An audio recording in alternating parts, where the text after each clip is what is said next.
a very pleasant, good Saturday afternoon, Indian fans. Welcome into the historic Buck Van Huss Dome. Today's Saturday afternoon matinee features the David Crockett Lady Pioneers of Coach Dobyns-Bennett and the David Crockett Pioneers under the direction of head coach Cody Connell.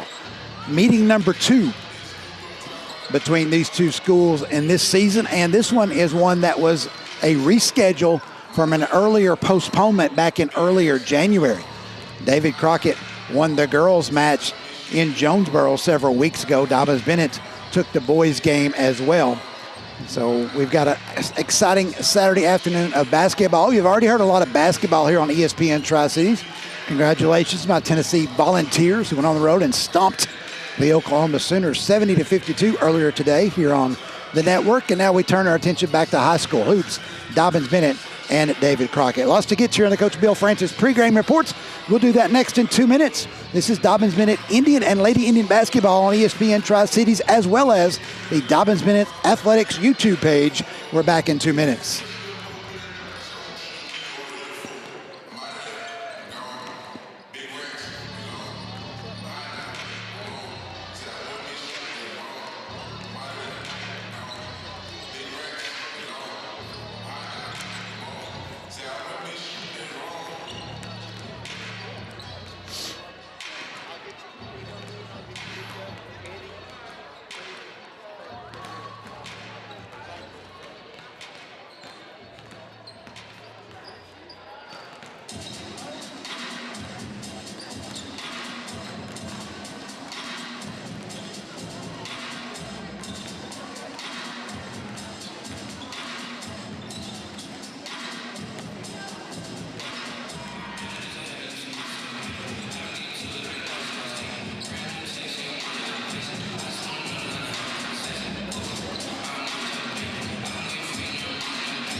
All right, welcome back to the Buck Van Huss Dome. Steve Wilmoth flying solo again this afternoon with you as Mark continues his excursion out of town. Mark will be back with us next week. More to come on that later in the broadcast. David Crockett comes in here, champions of the Upper Lakes Conference in District 1-3A. The Lady Pioneers at 23-3. The Lady Pioneers over the last 4 years have won 94 games under the direction of head coach Thomas Googe. 4 straight conference championships, which includes a pair of Big East Conference championships in the first 2 years of that run before David Crockett reassigned to Class 3A, as Crockett already 6-0 in league play, 3 games ahead of its nearest competitor with still 2 conference games remaining in that district. The school record for David Crockett for wins in a season is 25. They've also won at 24 in that stretch, so they can tie today for the second most in school history and be 1 away from tying the mark set just a couple of years ago. This is an outstanding basketball team, has been ranked about 7th in Class AAA all season long since we started doing those rankings back in early January. And it's a team that features 5-6 outstanding players. They're not a deep team, but they're very talented at the top of their roster, led by the junior Briley Tullock, who I saw last week break the school's all-time 5-on-5 scoring record. And she's got 1,750-something points now with an outside shot, or really maybe even a realistic shot at getting to that 2,000-point mark before the end of her junior season. Tulloch averages 19 points a game, 6.1 rebounds per game, 3.2 assists per contest, and 2.7 steals. So obviously she does it all. A three-sport star, outstanding volleyball player and softball player, as well as David Crockett. Also, the point guard, Bella Ferguson. Historic point guard for David Crockett. No Division I girls player has accumulated as many assists in a career as has Bella Ferguson. The only girls basketball player in Division I with over 1,000 assists in her career, a mark she surpassed many weeks ago. She comes in averaging 8.6 handouts per contest, racked up 13 last night in Crockett's win at Sullivan East. And the all-time TSSAA record is over 1,200. She probably won't get there, but she's going to put a number out there that's going to be extremely difficult for any other Division I player to reach. She doesn't shoot the basketball much, but she can. If you leave her open, she can drain the three-pointer. Then the other trifecta is Aaliyah Story, a 6'4 junior. She goes as she wants to go. 11.1 points per game, 8.8 rebounds per game, 3.7 blocks per game for Story. And then some of the unsung players for Crockett. One of my favorites is Kaylee Donor. Donor is almost, you look out there and you think, there's two Bella Fergusons out there, both in stature and in the way they play the game. Donor plays the two guard, averages 10.3 points per game, 3.2 assists per game, and 3.1 steals. So between Donor and Ferguson and Tulloch, there's 15 assists per game amongst those three. And also starting out, Lacey Bird had an outstanding game against Westridge the other night. 15, 17 points, something like that. Really shot the three ball well. They'll bring Lainey Britton off the bench and Autumn Wynn off the bench, and it's pretty much a 7-person rotation for the Lady Pioneers. For Dobyns-Bennett coming off that 82-65, kind of good news, bad news game last night against Daniel Boone.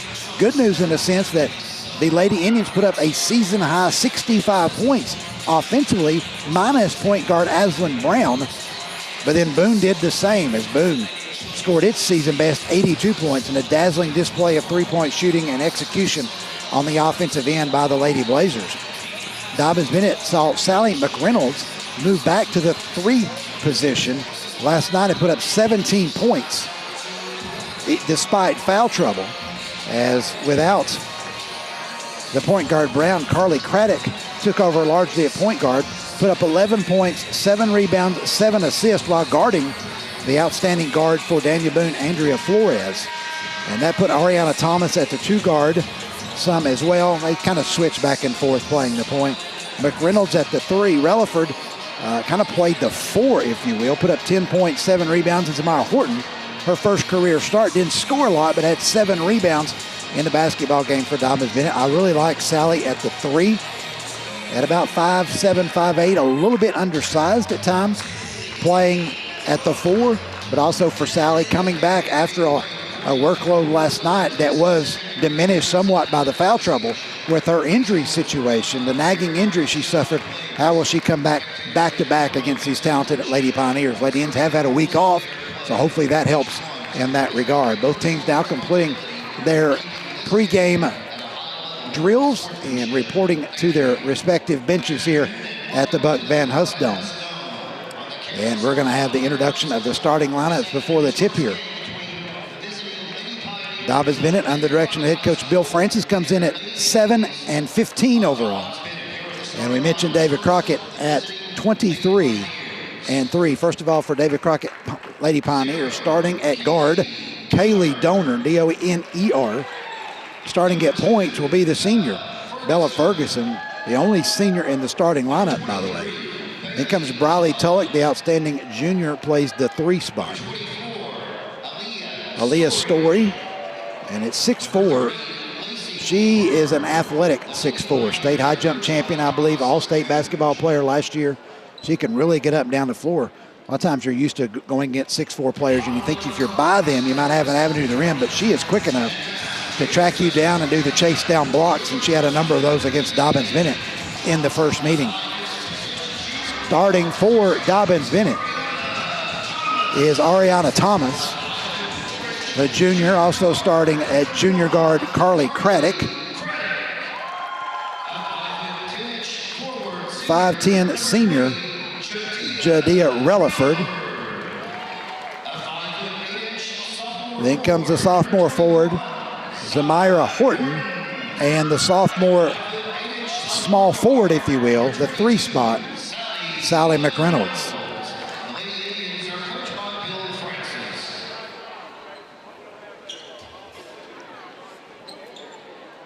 So we're ready for the tip. It will be Story and Relaford to jump it up center court, wherever you are, listening or watching around the world. Welcome into the Buck Van Huss Dome. Saturday afternoon matinee basketball for you. And Relaford there, matched up with the 6'4" Story, a sly grin on her face. She knows she's giving up half a foot here, right off the tip.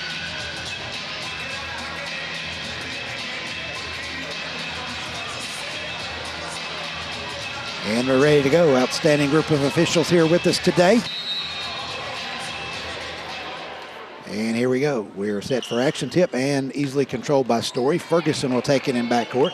Dobyns-Bennett settles into a 2-1-2 zone. Craddock and Thomas out front. Ferguson to Donor, now back to Ferguson. Donor will settle on left wing. A lob underneath the Story. Story shot out the glass, no good. Rebound, Relaford. Craddock will bring it across. David Crockett in a man-to-man. Craddock driving, leaves it with McReynolds on left wing. McReynolds guarded by Donor. Got some height on her. Relaford shoots it over the closing Story, no good, and it's knocked out of bounds by McReynolds. And the team board goes to David Crockett. Bird to throw it in. She'll give it to Ferguson. Coach Thomas Googe and I had a conversation before the team, took the floor. David Crockett has a winter formal tonight. And he says that this group is 0 for 2 on formal nights.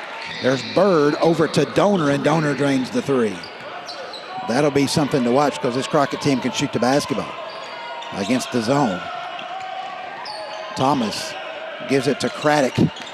Craddock spins out, drives back, had it knocked away, picked up by Story. That was Tulloch who knocked it away. Now Craddock steals it back on the other end, and a foul's going to be called on Crockett. So a pair of steals, a pair of turnovers back-to-back. Here comes the foul call on Crockett. I believe that is on Aaliyah Story, her first, team first. Thomas to throw it in on the baseline for the Lady Indians. Thomas lobs it out top to Relaford. Relaford leaves it with McReynolds. McReynolds driving right around the Relaford screen to Thomas. Top of the key. Horton swings around to Craddock, through the paint, out to McReynolds. McReynolds lobs it into Relaford. Relaford not being guarded by Story, a bit of a surprise, and she spins around Bird for the basket good. McReynolds with the assist. Relaford with the basket. 3-2 Crockett. Out top Ferguson. Bird in the corner to Donor. Back out top to Ferguson. Story comes to the high post. Now she's going back down low. On the left low block, here's a 3 by Bird. Left side, in, out, no good. Rebound by Horton. Horton to Craddock. Craddock long pass to Relaford. Over Story for the layup, good. Pinpoint pass from Craddock to Relaford. Great catch and a great shot by Relaford before Story could close, and Dobyns-Bennett leads it 4-3. Ferguson will pull up top of the key and bury a 3-pointer for Crockett. 6-4 Lady Pioneers on top. McReynolds against some half-court pressure over to Craddock. Craddock backs to McReynolds. McReynolds now on right wing. The screen from Relaford. McReynolds a 3 top of the key. Too strong. Rebound at Ferguson. Pulls it down. Ferguson in transition with the Lady Pioneers. Finds the cutting Donor. And may have been tipped before it got to Donor. Then it went off Donor out of bounds, and that'll be a turnover for the Lady Pioneers. I've seen that pass so many times get to Donor from Ferguson. That time unable to connect, a rare turnover. And here comes Dobyns-Bennett, gets some full court pressure this time. A little bit of 1-2-2 action. Craddock to Horton, now back to McReynolds. McReynolds around a Horton screen. McReynolds, Relaford top of the key. Driving on Bird, and Bird knocked it away, and Crockett comes up with it. Good defense by Bird. Here is Donor. Out to Bird. Bird in the paint. Ferguson a three from the right side. That shot is good. Bella Ferguson makes it 9-4. Crockett 3 for 5 by my memory from behind the arc here against the zone. Relaford hands it to McReynolds. McReynolds driving baseline. All the way down, right low block, forces the shot up, no good. Relaford rebounds, and maybe a foul called on the putback attempt by Relaford. Foul's going to be on Briley Tulloch. Her first, team second, Jadea Relaford going to the free throw line for the Lady Indians. 4:35 to go first period, 9-4. Crockett on top, free throw by Relaford will roll out. In for Dobyns-Bennett is Camilla Moore. Coach Francis was raving out the performance of Moore last night after the Boone game. Said she'd probably earned some more playing time. Well, just like that, she's the first one off the bench today here against Crockett. Relaford's second one is good, and it's 9-5. Moore just added to the squad a couple of weeks ago. Bumped up from the JV squad was the freshman. Ferguson across the timeline against the zone, lobs it to Story. Story in the paint, floater by Story is good. Ferguson's first assist of the night by my count. And Story makes it 11-5. That was pretty easy for the 6'4" Story, but just no matchup for Lady Indians for that. Trying to zone that. And she got it in the teeth of the zone anyway. Craddock, top of the key. McReynolds right wing. Now Moore comes out top of the key. She's guarded by Story. Craddock checked by Tulloch. Craddock. Relaford comes out. They'll give Relaford space. Relaford driving. Lobs it back out to McReynolds. McReynolds, the pick and roll with Relaford, and it's knocked away. Stolen. Here's Ferguson. Long outlet to Tulloch. Tulloch shot off the glass. Won't fall. Rebound Story. Her put back is no good, but she was fouled. That's third turnover by my count on Dobyns-Bennett. I may have missed one. Carly Craddock the foul, her first. Aaliyah Story to the free throw line. A rare layup miss there by Tulloch. Story's free throw off the mark. Dobyns-Bennett will get Afton Baker, another freshman in the game, as McReynolds will take a break. 3:36 to go here in the first. Free throw Story, high arcing free throw is short. Relaford pulls down her third board, and she'll hand it to Baker. Baker will leave it with Craddock. Craddock looking inside, wants to get it to Moore. Relaford instead, top of the key. Driving right, Relaford's shot is short. Relaford's going to chase down her own rebound, however, and then falls. Kind of twisted her ankle. A little bit lost her footing. She's up and okay. Thomas with the loose ball retrieval. Craddock on right wing, out top to Baker. Baker will leave it with Moore. Indians curl off Moore, now to Craddock. Craddock baseline, tried to get it to Baker, tipped away, but grabbing underneath was Moore, and she travels with the basketball.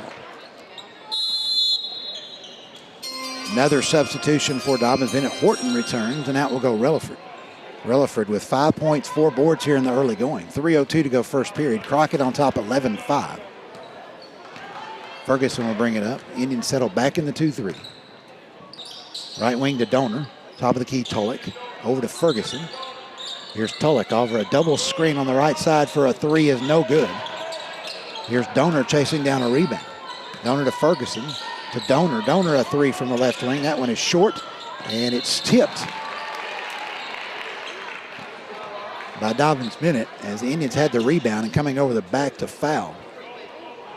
The Lady Indian, I think it was it Horton that had the basketball? May have been. Mary Kate Lively in the game for the Lady Indians. But Ferguson the foul. Now Crockett, after the 3 for 5 start from three, is now 3 for 8. It's hard to keep up with shooting percentages here so low and do all the other stats as well. But here is Craddock lobbing it to Moore. Moore down low to Horton. Horton's shot is sent into the bleachers by Aaliyah Story, her first block.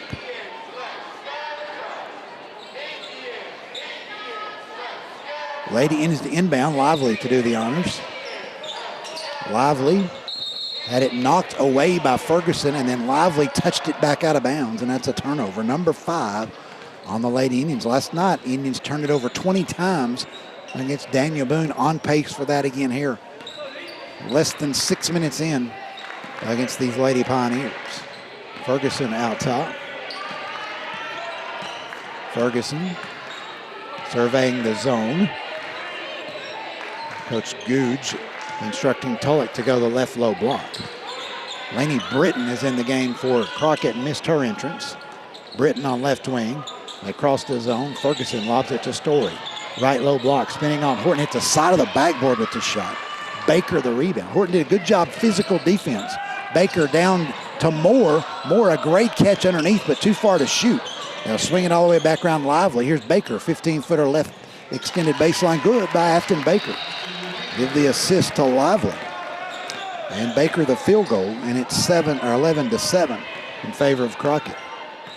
Crockett has hit 3 threes here against this zone, but here is Donor leaving it for Britton for a 3. Make it 4 threes. 14-7. Was that 4 for 9? We'll try to keep up with it. Probably not going to be overly accurate, but it'll be close. Lady Indians working against this half-court pressure. Baker lobs it to Moore in the corner to Lively. Now back to Baker. Moore wide open underneath. And before she could shoot, she travels with the basketball. She had a wide open shot on the left low block. Shuffled the feed prior to the shot attempt. Turnover. The Lady Indians, Riley Rawlings in for Dobyns-Bennett. So the Lady Indians have played all 11 available over on the bench.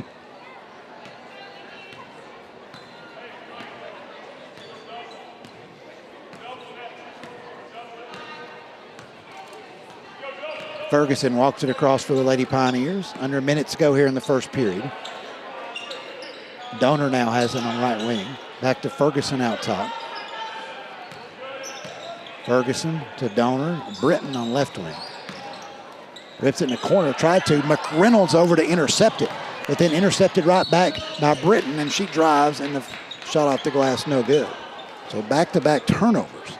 McReynolds had it. She was kind of off balance over there on the sideline and really had no choice but to try to get it back in. And when she did, Britton was there. But to the free throw line, I didn't get who the foul was on for Dobyns-Bennett. Free throw is up and missed by Britton.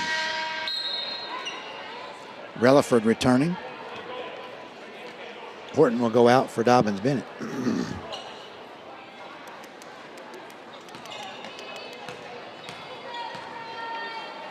Second toss, Britton. That one is up and good. 15-7. Craddock to McReynolds. McReynolds just in front of me and lost it. A little pressure over here from both Britton and Donor, and McReynolds turns it over on the dribble. 8 turnovers here in the first period for Dobyns-Bennett. Donor inbounds to Ferguson. 15 seconds to go here in quarter number 1. Tulloch has it. Out top to Donor, now to Ferguson. Tulloch swings it to Donor. 4 seconds, back to Tulloch. Tulloch to Britton. Britton driving. Her little 5-foot floater at the buzzer is no good. Crockett got a good shot, couldn't get it to go by Britton. End of quarter number 1. David Crockett leads it 15-7. Back in 1 minute right here on your voice of the Lady Indians, ESPN Tri-Cities.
Back here at the Buck Van Huss Dome, Steve Wilmoth. We start quarter number 2, Dobyns-Bennett Lady Indian basketball.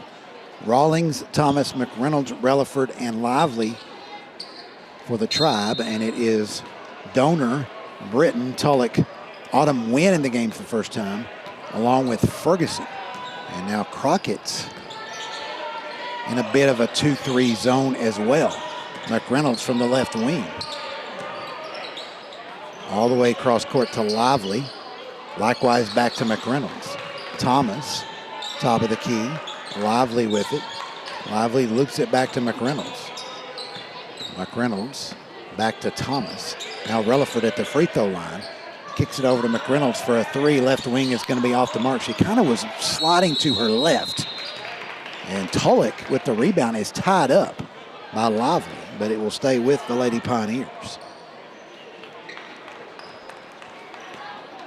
Tulloch inbounds to Ferguson. Dobyns-Bennett also settles once again in the 2-3 zone.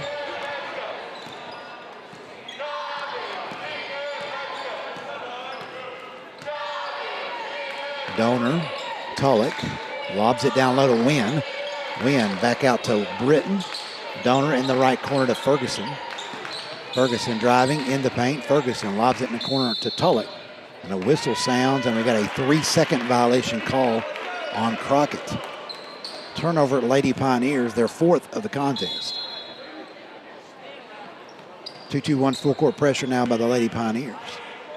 It is Thomas and Lively working in backcourt. Lively gets it to Rawlings. She'll turn to McReynolds. McReynolds back out to Lively. McReynolds again just in front of yours truly. Here courtside at the Buck Van Huss Dome. The inside pass intended for Rawlings thrown away. Not a good pass. Stealing it was Tulloch. Her second of the game, Tulloch, who's yet to score. Crockett's all-time leading 5-on-5 score. Lobs it down the Wynn, hit the underside of the backboard. Relaford rebounds. We say 5-on-5 score because Jennifer Turner, which Crockett is the area's all-time leading scorer with over 3,000 points. Playing 6-on-6 hoops back in the 70s. Raise your hand if you saw that. I did. Another one inside, knocked away by Tulloch. Trying to throw it by Tulloch, and they can't do it. 10 turnovers. 3 steals by Tulloch. Here's a 3-ball by Tulloch off the feed from Ferguson. Missed. Wynn rebounds. Her putback no good, but she draws the foul.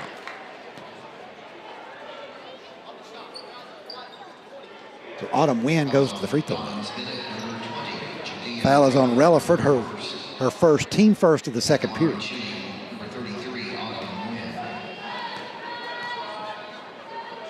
Free throw Wynn missed.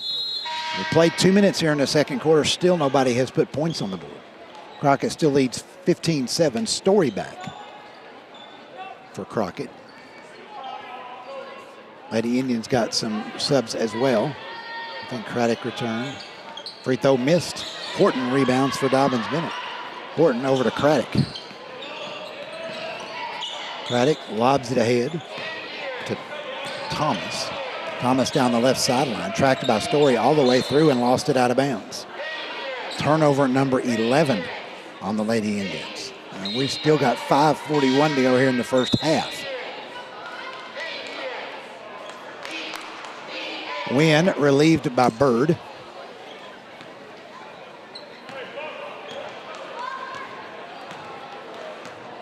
Bella Ferguson to Story. Left side to Tulloch. Bird. Donor has it. Donor has Story way out top. Ferguson on left wing. Here's Bird. Long three, top of the key. Good by Bird. Give Ferguson the assist. Bird knocks down the three. 18-7 is the count. McReynolds underneath to Relaford. Relaford can't shoot against Story. Lobs it back out to McReynolds. They swing it around. Horton to Thomas driving from the left side. Through the gap. Craddock a three. Left corner no good. Relaford fighting for rebound. It's tipped to McReynolds who puts it up and in. Her first basket of the game. It's 18-9. In favor of the Lady Pioneers. Ferguson tried to rip it in there to Bird. It's thrown away. Stolen by Thomas. Thomas all the way down. Shot off the glass. No good. Relaford fighting for the rebound. It's on the floor. Will have a jump ball, and it will stay with Dobyns-Bennett. Will credit the rebound to Relaford, her sixth of the contest. Lively and Baker back in for Dobyns-Bennett. 4:37 to go here in the first half. Indians with 11 turnovers and 9 points. Craddock with the basketball to inbounds. Lobs it, did so over Story. I thought Story might get to it. How athletic is Story? I saw her on a breakaway last week. I thought she was going to dunk it. She was that far up. Here is Baker being harassed here by Ferguson. The count has to be on. There it is, finally. Coach Bill Francis calling for a timeout, finally got it. Wow. And so he saves the turnover with the 32nd timeout. As Baker was in all kinds of trouble here, being defended by the senior Bella Ferguson. 18-9 in favor of Crockett. The Lady Pioneers against this zone with 5 3-point field goals, 1 2-point field goal, that being by Story. Kind of lost track on the shooting percentages from downtown for Crockett. Probably 5 for 11 maybe, just a guess. Maybe 5 for 12, a pretty good percentage, frankly. When you shoot 5 for 12, you'll take that every day from Dink. Important to throw it in to my left as we're out of the 32nd timeout. To Craddock, as Crockett has switched back to the man with Story back into. Craddock right wing. Here's Horton. Horton with plenty of space. Not a three-point threat. Over to Baker. Baker driving left. Can't get by Tulloch. Relaford top of the key. Now Story is on Relaford. Relaford, she's going to shoot the 18-footer over Story. Can't get the bounce. Ferguson checks down the rebound. Bella, a two-hand overhead pass down the floor to Tulloch, who's called for the travel.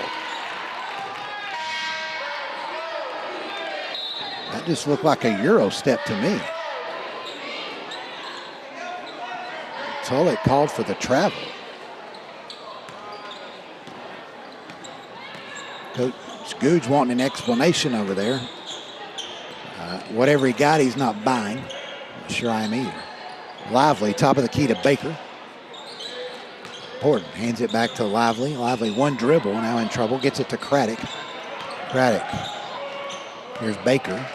Baker, top of the key, and threw it over the head of Lively. Tulloch will take it the other way. Layup good by Tulloch, and she's on the board. 20-9. Lively, a three from the left wing is no good. Story tipped it, and out there with it is Donor with the rebound. Donor all the way down. She went with the Euro step, couldn't get it to go, but chasing down the rebound. Bird missed it, and then Moore has it for the Lady Indians, but it's stolen away by Donor. Another turnover for Dobyns-Bennett. Here's Story over to Ferguson for three, which is short. Horton the rebound. And Craddock will slow it down for Dobyns-Bennett. 20-9, 2:40 to go first half. Craddock back to Horton. And now Baker. Baker around to Horton's screen to the right elbow. Story rotates out, and Baker can't do anything there. She'll bounce it to Horton in the corner. Moore has it. Now to Craddock. Lively, left corner. Lively gets it back to Baker. Baker, the freshman's looking there, and she's like, what is Aaliyah Story doing guarding me? Moore has it. And we got a traveling violation on Moore. 14. McReynolds and Thomas back for the Tribe. 2:05 to go first half. 20-9 Crockett. Tulloch has left the game, and she appears to be ill behind the Crockett bench. I'll leave it at that. Britton over to Story. Ferguson left wing. Out top to Bird, and now Story. Leah Story back to Donor. She'll leave it with Ferguson. Left side to Donor. Britton way out top. And here's a three, left wing missed by Crockett, and a rebound on the back was Aaliyah Story. Her second foul. Tulloch is through with her business over there. She's back on the Lady Pioneer bench.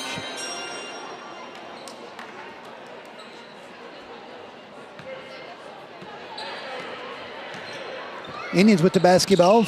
Front court, Thomas on right wing in front of the Crockett bench over to McReynolds. McReynolds. Relaford at the free throw line. Turns, didn't shoot. She'll drive instead. Bird shuts her down. Back to McReynolds. 3 left wing. In, out, no good. Fighting for the rebound. Relaford has it. Spins, shoots, can't get it to go. More fighting for the rebound. We'll have a jump ball with she and Story. And it'll go to David Crockett. Do you give Moore the rebound and the turnover with the jump ball, or do you give the rebound to Story? I'm going to give the rebound to Story. We've had enough turnovers. We don't need another. Ferguson, under a minute to go, and she stops right on the feather, and now will initiate the offense. Britton over to Donor. Ferguson swings it to Britton. Donor comes through right to left. She gets the ball on the left wing. Donor leaves it with Britton. Now back to Ferguson. 30 seconds to go first half. Crockett leading 20-9 and will apparently be willing to let the first half clock expire and take a last second field goal attempt before they head to the locker room. Donor comes back to get the ball. Now back to Ferguson. 10 seconds to go. Donor to Ferguson. Back to Donor. Way deep on left wing shot. Donor is good. What a shot from Donor. She was almost in the Indian bench when she let that one go. Donor's second 3 of the game. Ferguson a 3rd assist of the game. And David Crockett takes a 23-9 lead at the break. Take a 3-minute timeout. Come back with halftime recap, halftime stats as David Crockett leads it here at the Buck Van Huss Dome at halftime. Lady Pioneers 23, Lady Indians 9. Back in 3 minutes on your voice of the Lady Indians, ESPN Tri-Cities.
Welcome back to the Buck Van Huss Dome, where fans here at the Dome are being entertained by the world-famous Kennedy Dribblers.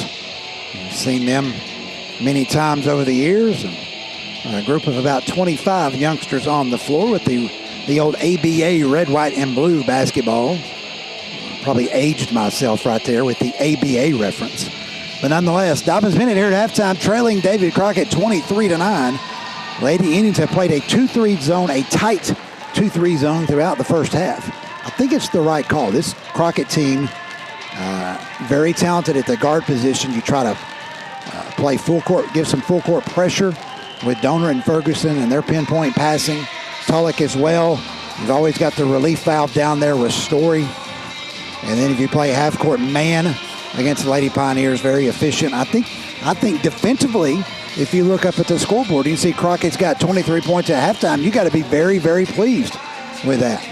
Holding these outstanding Lady Pioneers to 23 first half points. But offensively, it's just been the complete opposite.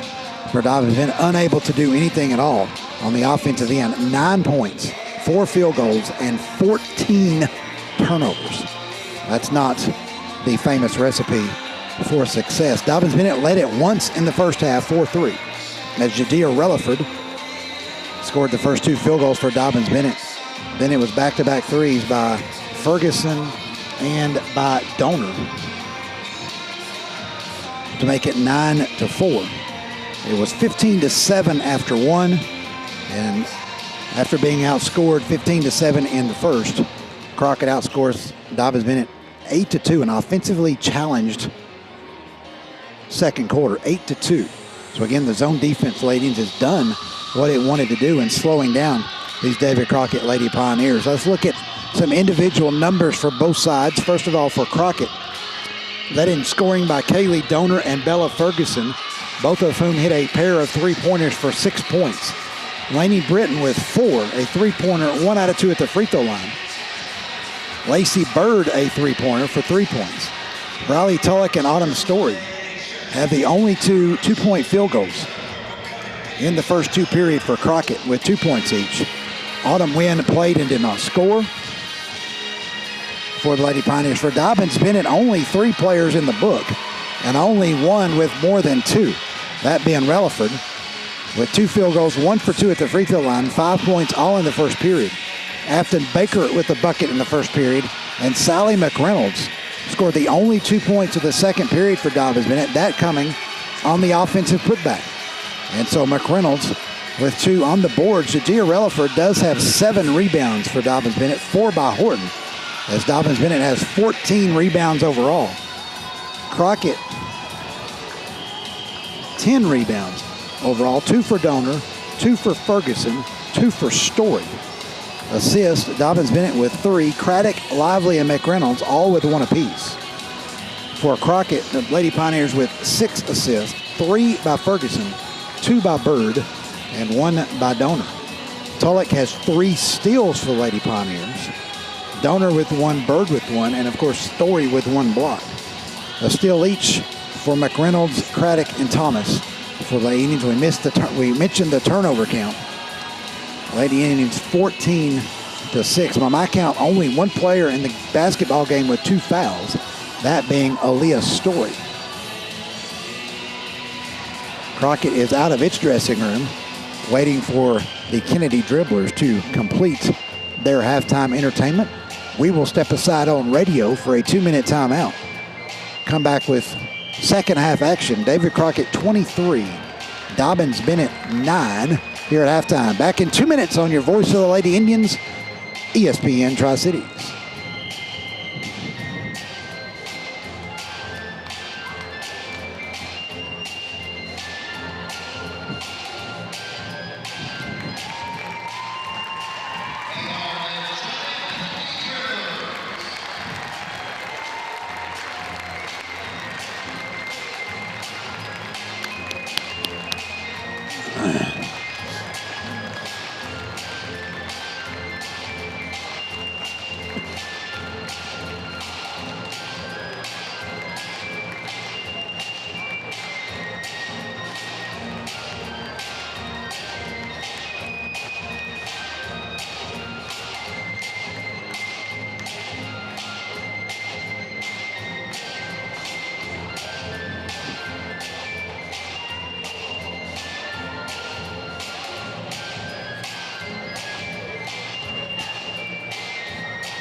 Back here at the Buck Van Huss Buck Van Huss Dome.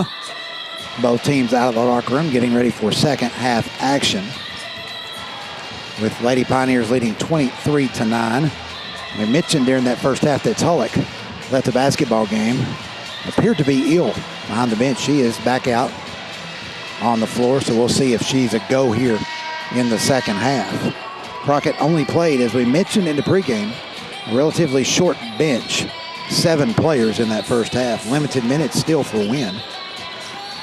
Britton played quite a bit as well. Dobyns-Bennett, meanwhile, rotated 11 in and out of their line. Aslan Baker still not available tonight. India Stokely, I don't think, is over on the bench as well.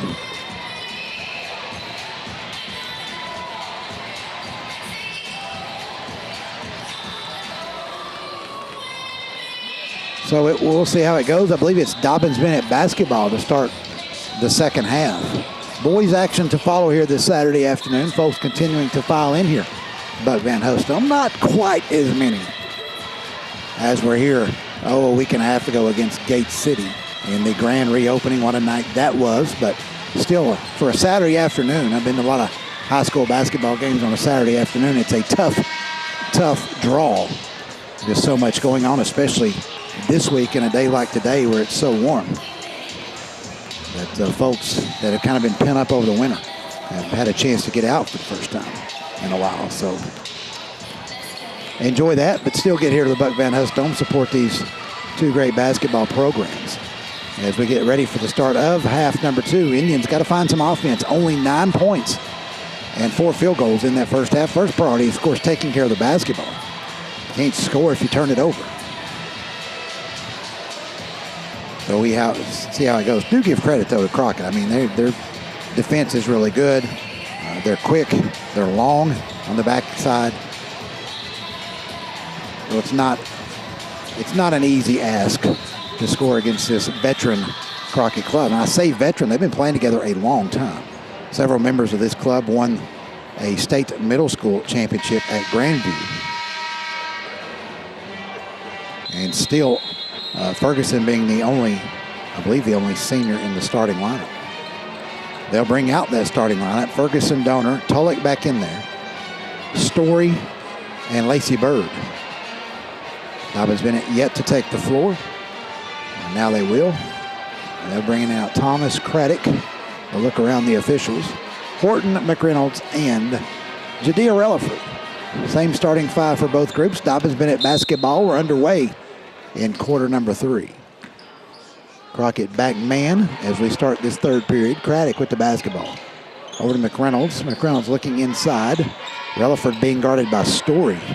Now here's Horton out top. Bird gives her all kinds of space.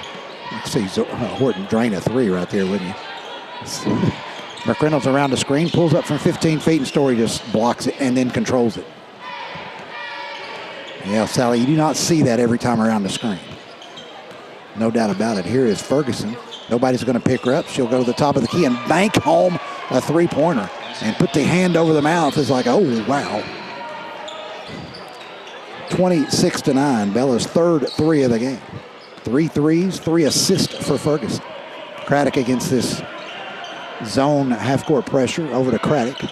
Craddock on the right side driving baseline. Story is there. And they're in a Thomas driving, pulls up from 15 feet, shoots it over Bird, no good. Rebound, Story has it. We got a jump ball that will go to Crockett.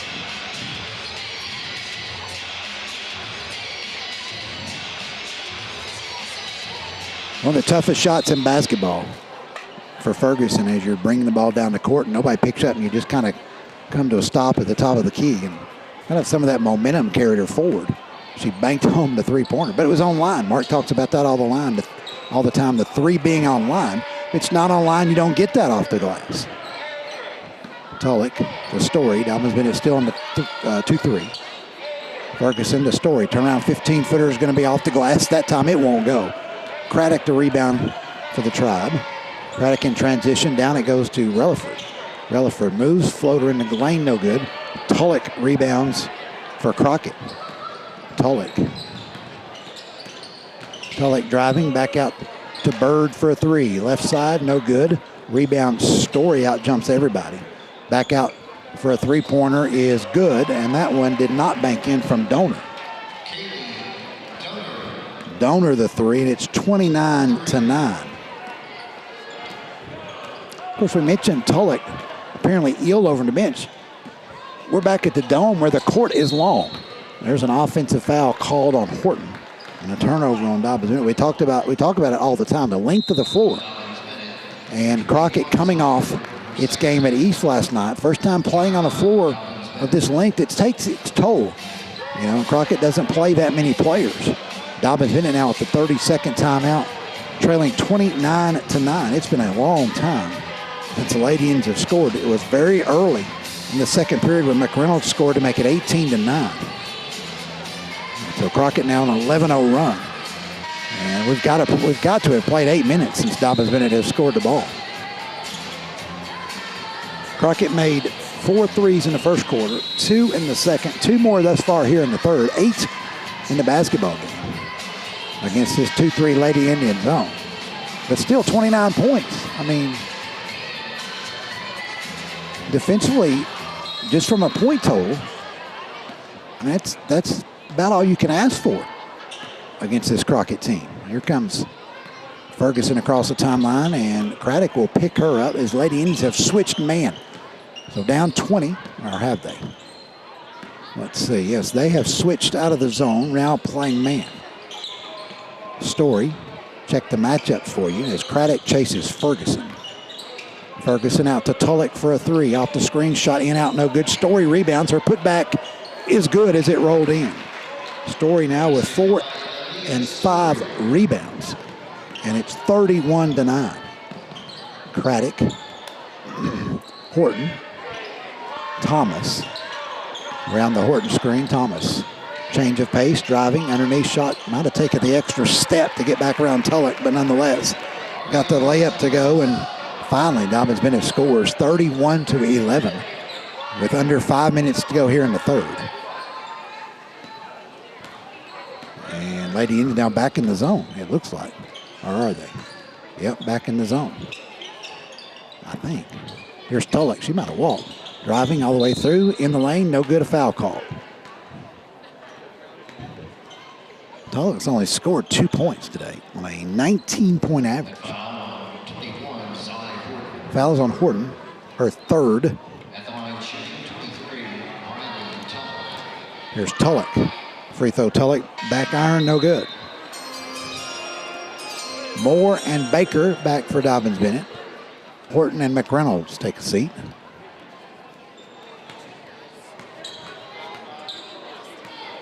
Second toss for Tulloch, up and good. 32-11. Craddock to Thomas. Back to Craddock. Thomas with it against some light full court pressure. Thomas runs into Donor. Down she goes. Gets it to Moore. Moore attacking the glass. Is fouled, I think, by Bird. Indeed, Lacey Bird the foul. First on Bird. First on the Lady Pioneers here in the second half. Camilla Moore. Free throw Moore, no good. Laney Britton back for the Pioneers. Out will go Donor.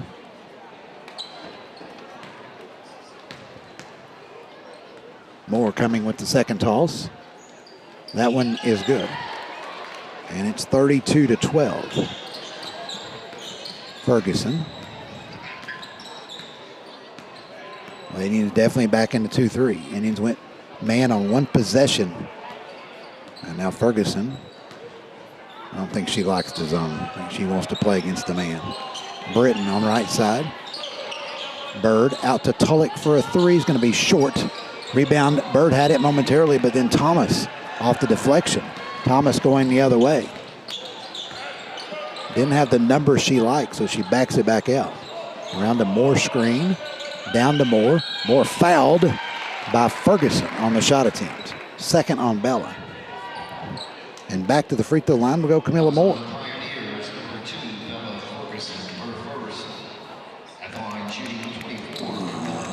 Cleary said that's her first. I've got it her second. Maybe I'm mistaken. I don't think it's going to be an issue one way or the other. More of the free throw.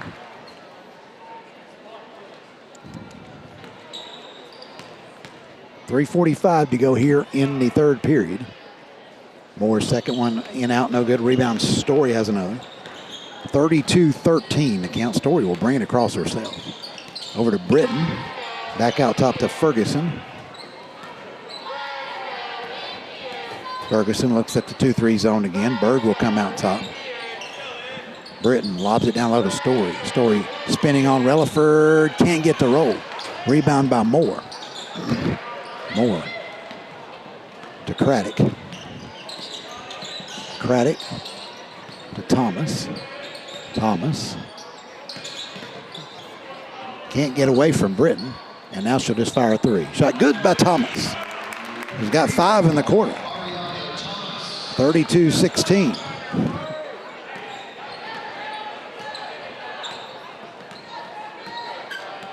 Ferguson, Story on left wing. Tulloch in the corner.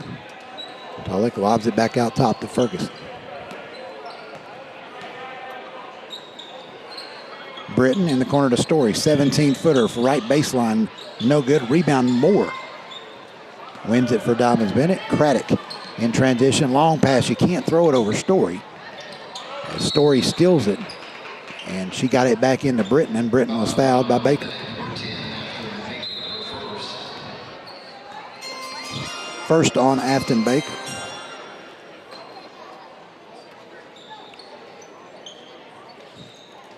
Story with 2 blocks and a steal to go with her 6 rebounds and 4 points. Ferguson leaves it with Britton out top this time. Ferguson. And it was knocked away. Craddock tipped it. McReynolds came out of there with it. And McReynolds down low to Relaford for the layup. Good.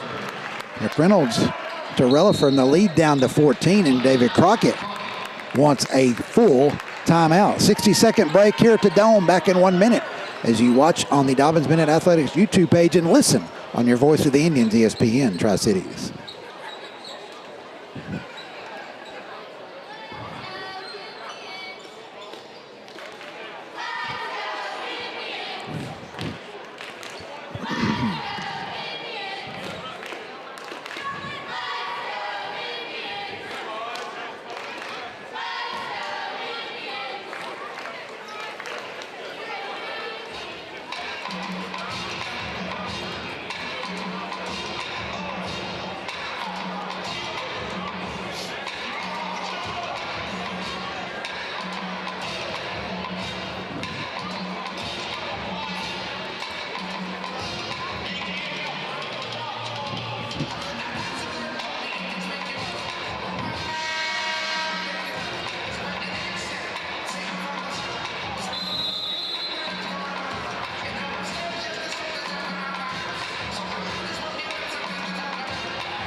Welcome back to the Buck Van Huss Dome. 2:02 to go here in the third period, which has seen Dobyns-Bennett double its first half output and fight back from a 20-point deficit down to a 14-point deficit at 32-18. Out of the timeout by Crockett head coach Thomas Googe. Indians back in that 2-3 zone. Ferguson backing it back out, and I believe Crockett is going to ask Dobyns-Bennett to come out and guard them. We'll see if that transpires or not. Folks, it's called a shot clock, okay? We need it in high school basketball, and this is why right here.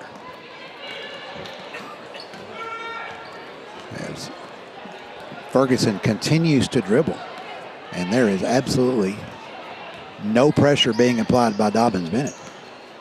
Ferguson actually carrying on a conversation with the bench over there. And Crockett has held it here for 1 minute.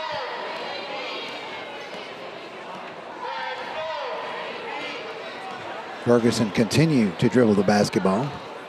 And I think now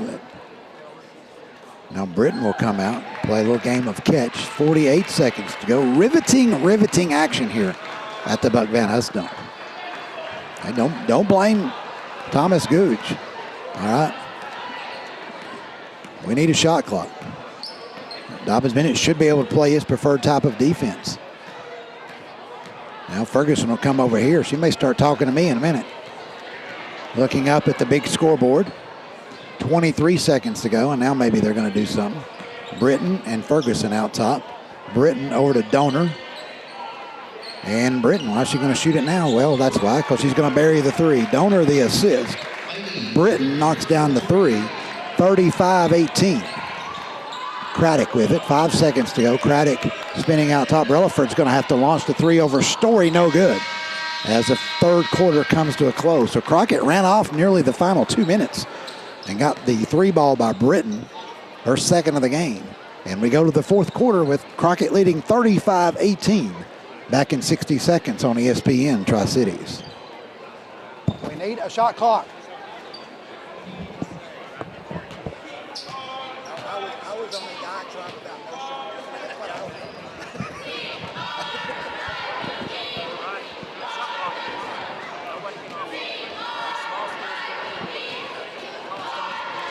I agree.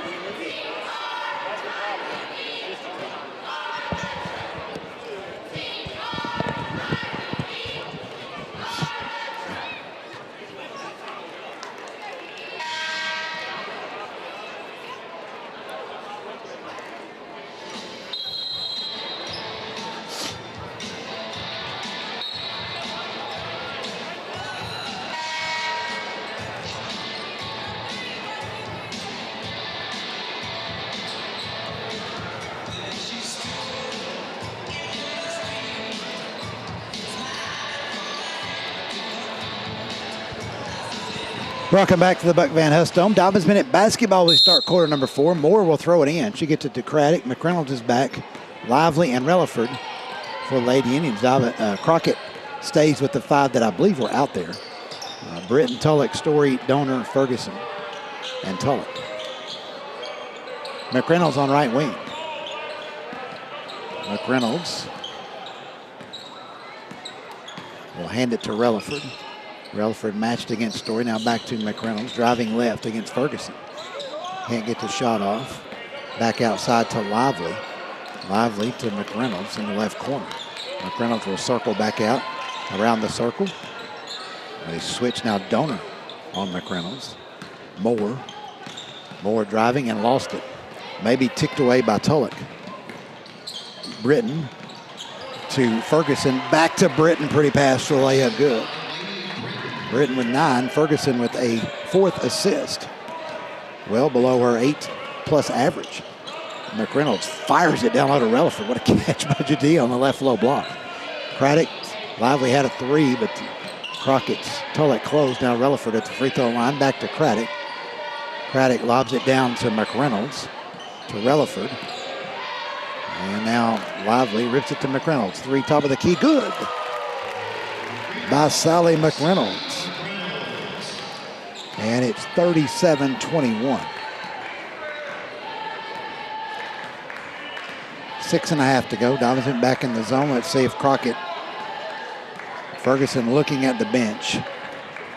And she may, is she going to dribble? Now it looks like, well, looks like they're going to play. Donor rolls it over on 3 bounces to Britton. Ferguson with it. Donor. Britton's going to launch another 3. That's off the mark. That's an air ball out of bounds to Crockett. They may hold it next time after that one. 6:03 to go. 37-21.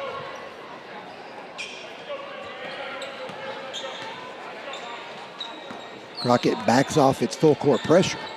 Craddock will come across. Lobbing it in the paint to McReynolds. McReynolds down low. Beautiful feed to Relaford. Shot blocked by Story. Relaford gets it back. Misses it again. And it is Ferguson out of there with it. Ferguson tried to rip in the corner to Tulloch, but Camilla Moore, hustling back on defense, knocks it out of bounds.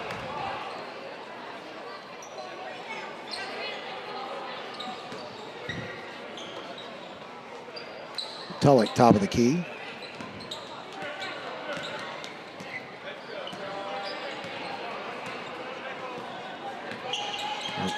Working off the Story screen. Down low, intercepted. Lively with the steal. Turnover, Crockett. Craddock to Moore. Moore for the layup, good. 37-23. We talked about the turnovers in the first half. Dobyns-Bennett had 14 giveaways in the first half. Only 3 thus far here in the second. And that's why they've played even basketball here in quarters 3 and 4 thus far. Trailed by 14 at halftime. The deficit remains that here in the third at 37-23. Inside 5 minutes to go. Crockett now may be a little bit more patient against this zone as Donor is holding it out here. I had an official between the third and fourth quarters come over and asked me, he said, when they're holding it like that, what do you do on radio? I said, well, I kind of went off on a rant about a shot clock. And he proceeded to tell me why a shot clock implementation would be a difficult thing for all the high schools in the state. Well, I say phooey on that. Let's get a shot clock. We'll figure out how to run it and how to pay for it, okay? So Kaylee Donor standing just directly in front of me, just holding the basketball. Official looking at her. And the clock is rolling down with 4:07 to go.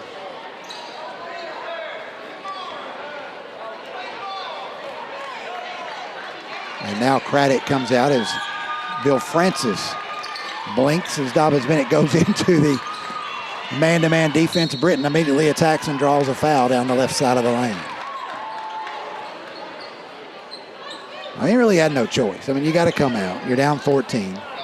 I mean, you want to play the basketball game to keep it close at keep it as close and no worse at 14, or you don't want to, see if you got a chance to win.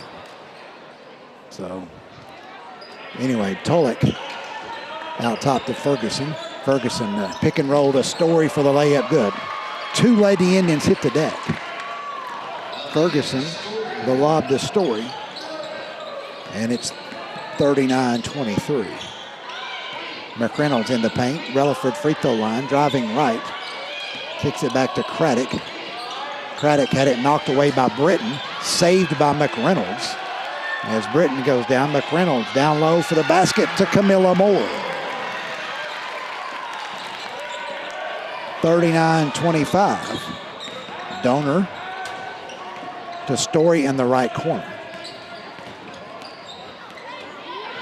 Guarded by Relaford. 3 minutes to go in the basketball game.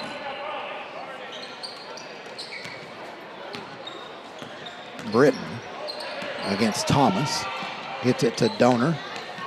Donor behind the back dribble to Tulloch.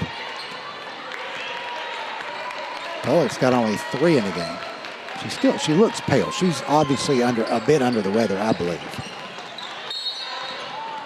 And a foul called on McReynolds over there guarding Donor. 2 team fouls on Dobyns-Bennett here in the period. In for, let's see, Bird coming back for Crockett.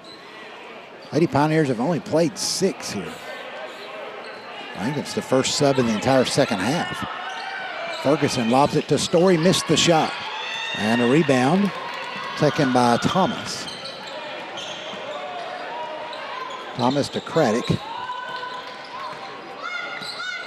Craddock around the Relaford screen. There's Story. Craddock lost it, picked away by Ferguson. Long outlet to Tulloch. Tulloch shot off the glass, can't get it to go. Story the rebound and scores. 41-25 to 12 to go. Craddock to Thomas. McReynolds. Relaford shoots it over Story. Might have got a piece of it. I think she did.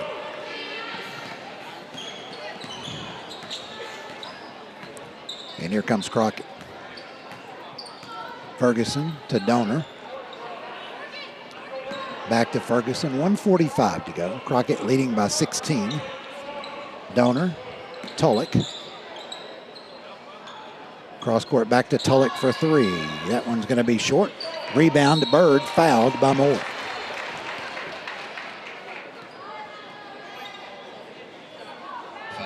Lacey Bird going to the free throw line.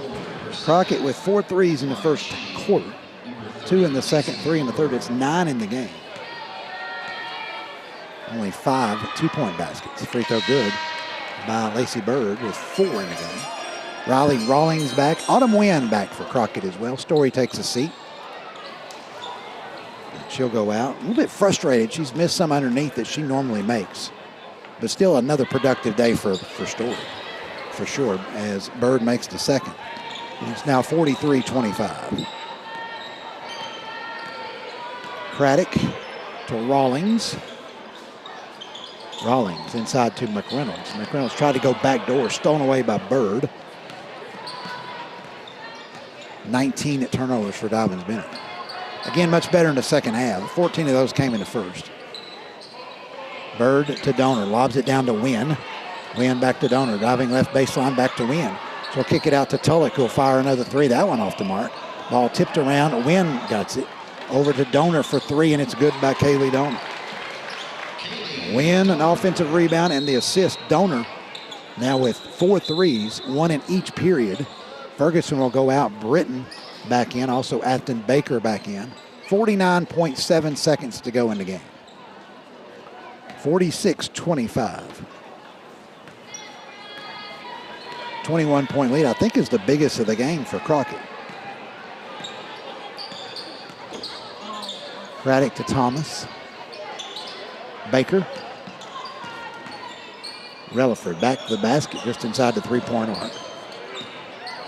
Now Relaford at the free throw line to Craddock. Dumps it down low to Rawlings. Rawlings shot no good. Relaford battling for it. It's on the floor. Relaford comes up with it. And then we got a foul called, I think, on Crockett.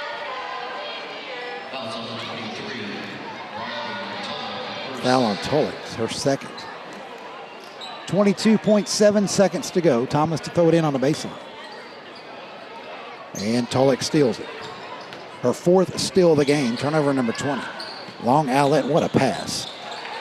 From Donor over to Britton for the layup, good. The final score is going to look a little worse than it should, as Crockett, I believe, has scored the last 8 points of the game. Thomas to the free throw line. That one will not fall as the buzzer sounds. And David Crockett comes out of here with victory number 24 on the season, second most in its program history. And they defeat Dobyns-Bennett by the count of 48-25. 48-25. Dobyns-Bennett drops to 7-16 overall. Crockett, as we mentioned, improves to 24-3 on the campaign. Coach Bill Francis will be over here directly to talk to us. So we'll hold it here before we go to break.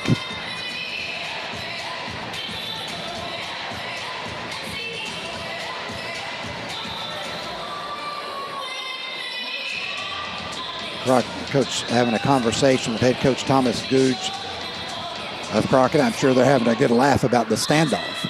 And now, where is Coach Francis?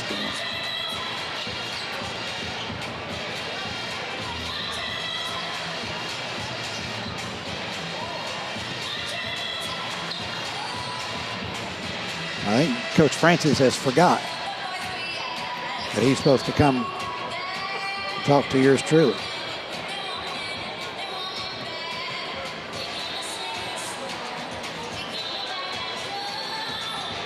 All right, I guess he's not coming. We'll take a 2-minute timeout. Again, the final score, Crockett 28, Crockett 48, Dobyns-Bennett 25. Back in 2 minutes on your voice of the Lady Indians, ESPN Tri-Cities.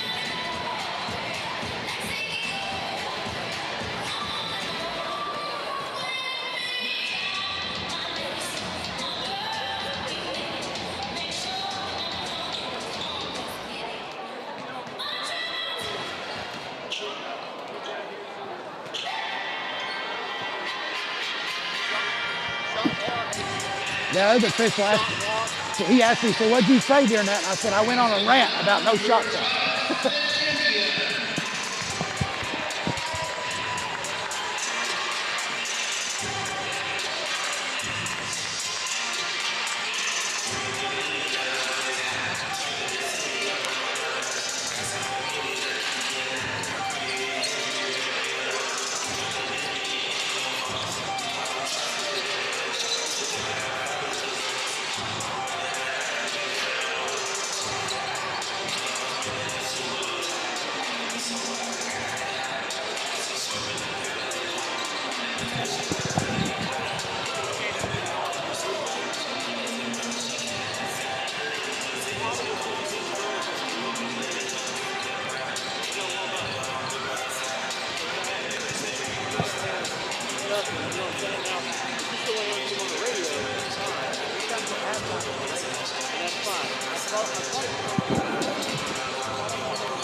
Okay. All right, we're back courtside. Understand the other night after the Gate City games, Coach Francis came right over and did an in-house live interview after the game. Apparently, with the boys coming out, and apparently they can't warm up without music, so we can't kill the music to do that live in-house interview. Hopefully, Coach Francis will be by and talk to us on radio at halftime. Either way, matters not to me. I don't have to be on the big TV up there anyway. So anyway, that's a little bit of logistics here. We're still trying to figure it out here in the brand new Buck Van Huss Dome. And so here comes some more information for me from the DB administration, and I'll pause to get that just a second.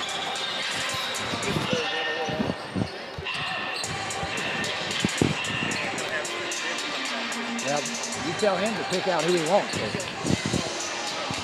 And I'll do it because I don't have any way to tell him.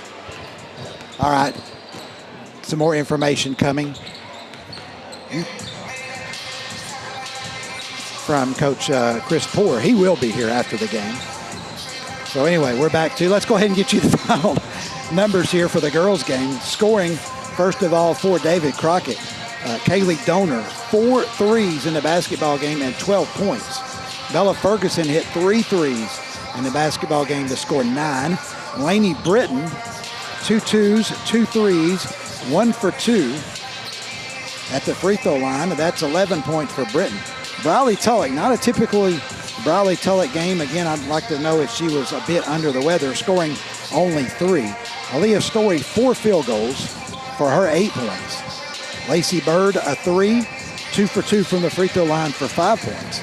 And Autumn Wynn played and did not score for the Lady Pioneers. For Dobyns-Bennett, led in scoring by Jadea Relaford with 3 field goals, 1 for 2 at the line, only 7 points to lead the squad. Camilla Moore, a pair of fourth quarter field goals, 2 for 4 at the free throw line to score 6.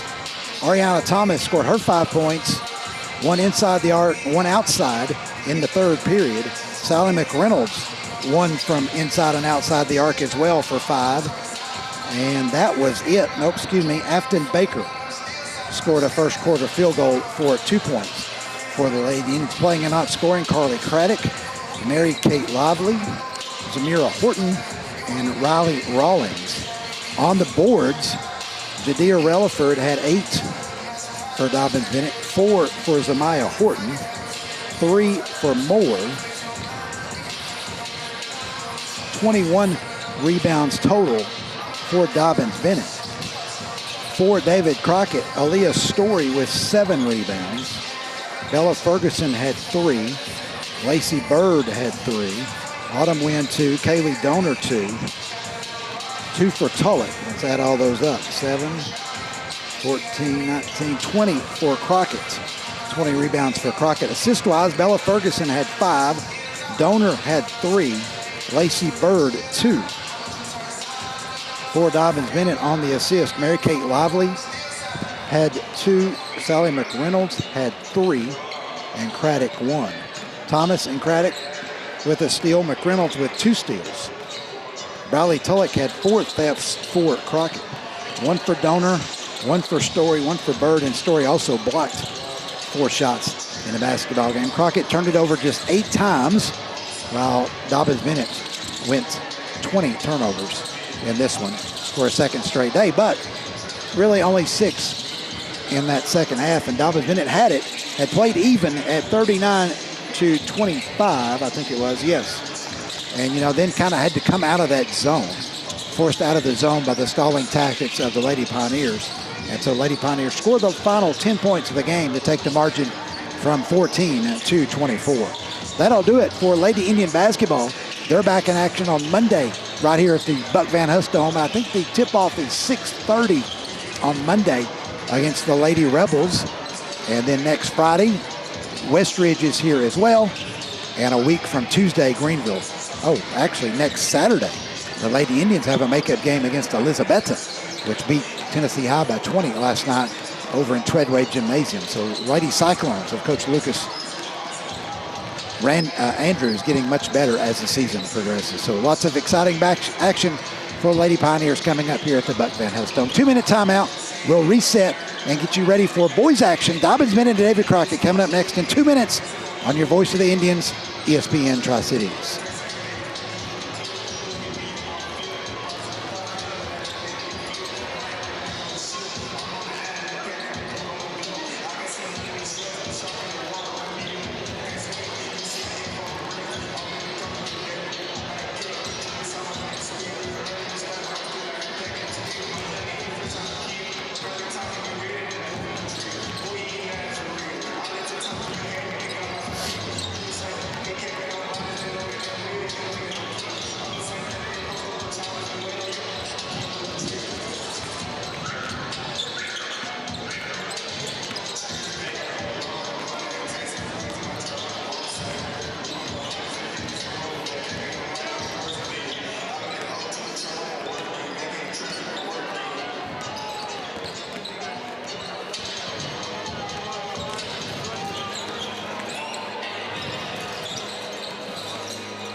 Welcome back to the Buck Van Huss Dome. Steve Wilmoth here with you as we get set for boys action. Dobyns-Bennett coming off the big win at Daniel Boone last night. The Indians at 18-8 overall. Meanwhile, David Crockett, after a win at Sullivan East last night, they are at 17-6 on the campaign. The Pioneers 3-3 in the Upper Lakes Conference, sitting in 3rd place in that 5-team district.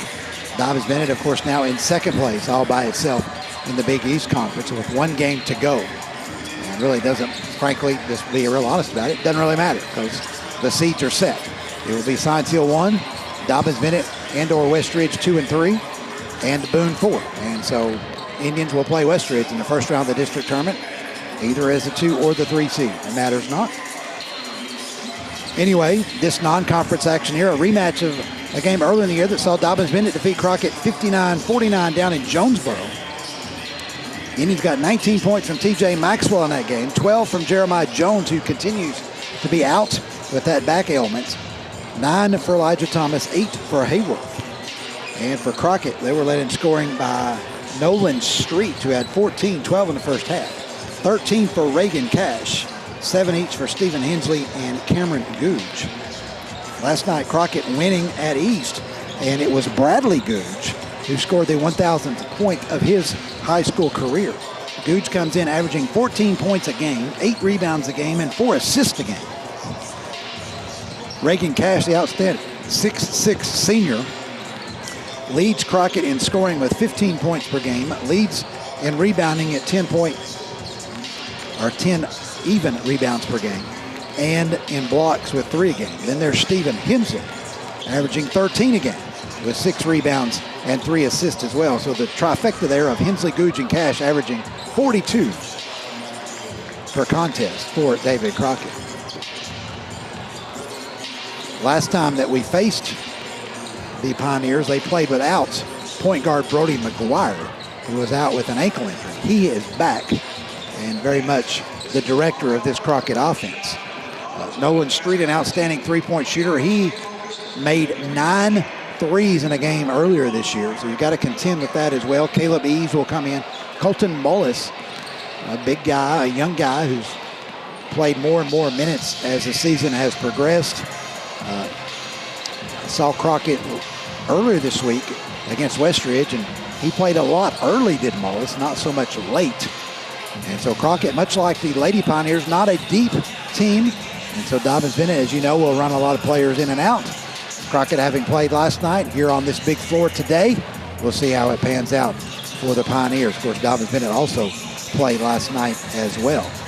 Indians led in scoring on the year by Cam Haywood, averaging just right at 17 per contest. Had 18 last night at Boone. Also, 10 points per game from Maxwell, had 13 last night. 10 points per game for Thomas, Elijah Thomas, who had 14 last night, as Dobyns-Bennett put up 82 on the board in the 30-point win over Daniel Boone. Dace Potts, the outstanding senior point guard, leads the Indians with 4 assists per game and 2 steals per contest.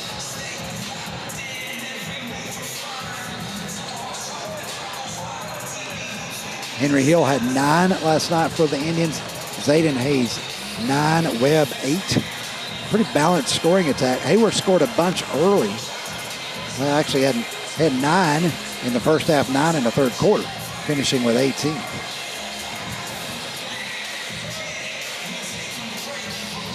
So it will be Crockett. We mentioned Crockett, not a deep team. In fact, when McGuire was out earlier this year, I covered a couple of their games where they didn't substitute the entire basketball. The starting 5 played all 32 minutes.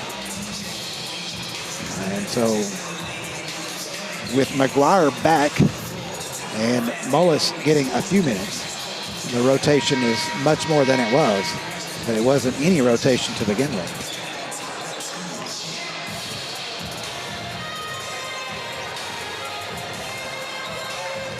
Crockett under the direction of head coach Cody Connell, former Daniel Boone Trailblazer. Of course, he's the older brother of Volley Fingers, the national championship relief pitcher for the University of Tennessee. Connell got his start in the Johnson City school system, where he coached Liberty Bell to a state title. And on that team was B.J. Edwards. B.J., the one-time University of Tennessee signee, now playing some pretty good point guard down at Southern Methodist in the ACC. Check him out if you get a chance. And of course, not to be forgotten in the Connell coaching tree is Kevin Connell, doing an outstanding job coaching girls softball at Northeast Mississippi Junior College. And of course, youngest brother Kirby Connell, now on staff with Tony Vitello at the University of Tennessee. So the Connells know one thing, and that's coaching sports. We will take a 2-minute timeout. We will have the national anthem here at the Buck Van Huss Dome, and we'll have that. And on the other side, we'll have the introduction of the starting lineups and tip. Dobyns-Bennett and David Crockett back next. You're watching on the Dobyns-Bennett YouTube page and listening on your Voice of the Indians, ESPN Tri-Cities. Team members include Cadet Airman Hillel Moretz, Cadet Staff Sergeant Killen Burt, and Cadet Captain Ellie Porter. The Dobyns-Bennett Junior ROTC is commanded by United States Air Force retired Lieutenant Colonel Kevin Ramsey and United States Air Force retired Chief Master Sergeant Melanie Blankenship. Now we ask that you join us in a moment of silence. Thank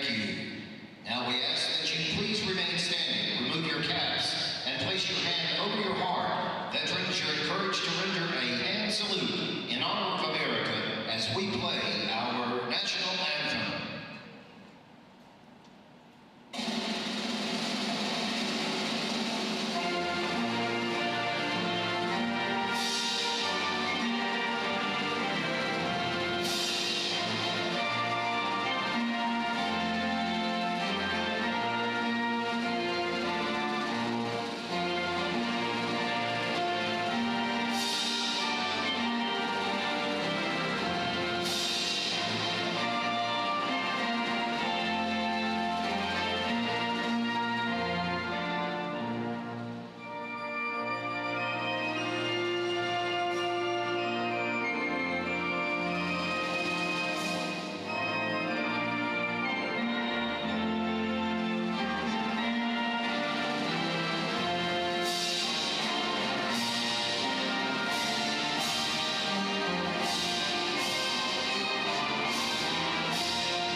Now for the starting lineups. Good afternoon, sports fans, and welcome to the Buck Van Huss Dome on the campus of Dobyns-Bennett High School for tonight's nightcap between the visiting Pioneers. First it out for the visiting David Crockett Pioneers. Here are the starters. Starting unit at point guard, Brody McGuire. Also getting the start will be Stephen Hensley. Bradley Googe. Caleb Eves gets the start. Then comes Bradley Googe and Reagan Cash. That's the matchup to watch for Dobyns-Bennett. Cash at 6'6", averaging a double-double.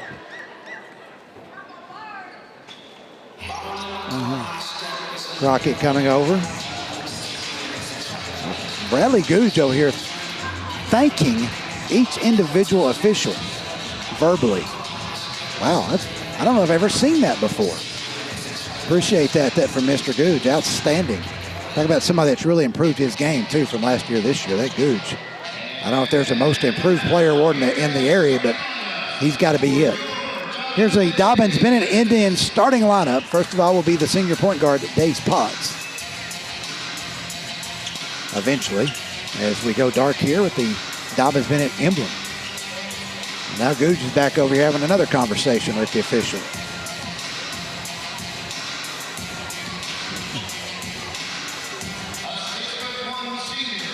And here we go, 6-foot senior Dace Potts. 6'1". Zayden Hayes at 5'11" and a junior.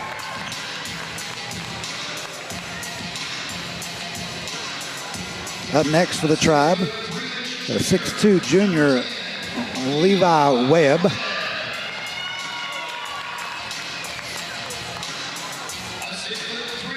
6'2" sophomore TJ Maxwell. And last out will be 6'5" and a junior Cam Hayworth.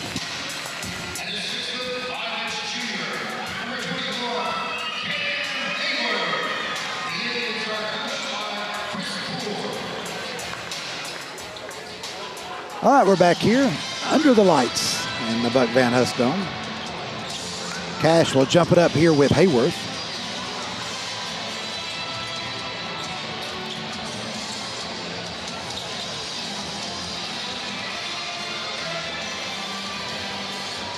Indians in the home white, Crockett in the traveling black.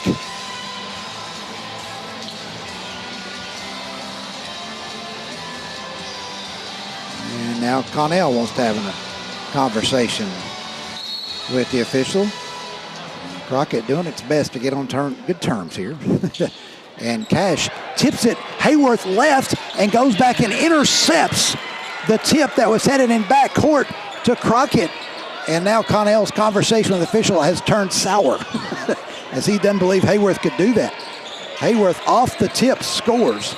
Obviously, Dobyns-Bennett had scouted that tip by Cash. Here's Googe. Turnaround jumper good by Googe. And it's 2-2. I didn't see the assist there. Here's Potts.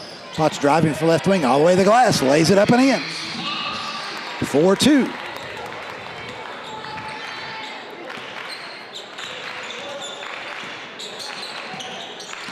Googe in the paint. Left-hand shot around Webb is good. Here's Hayes, left wing. Potts with it. 4-4, a minute in. Webb on the right corner. Hayes cuts through strong. Back to Potts. Maxwell in the corner to Hayworth. Hayworth being guarded by Eves. Hayworth in the paint, spins on Cash and loses it as it was knocked out of bounds, I believe, by Eves on the spin, and it will stay with the Tribe. Potts to inbounds on the baseline.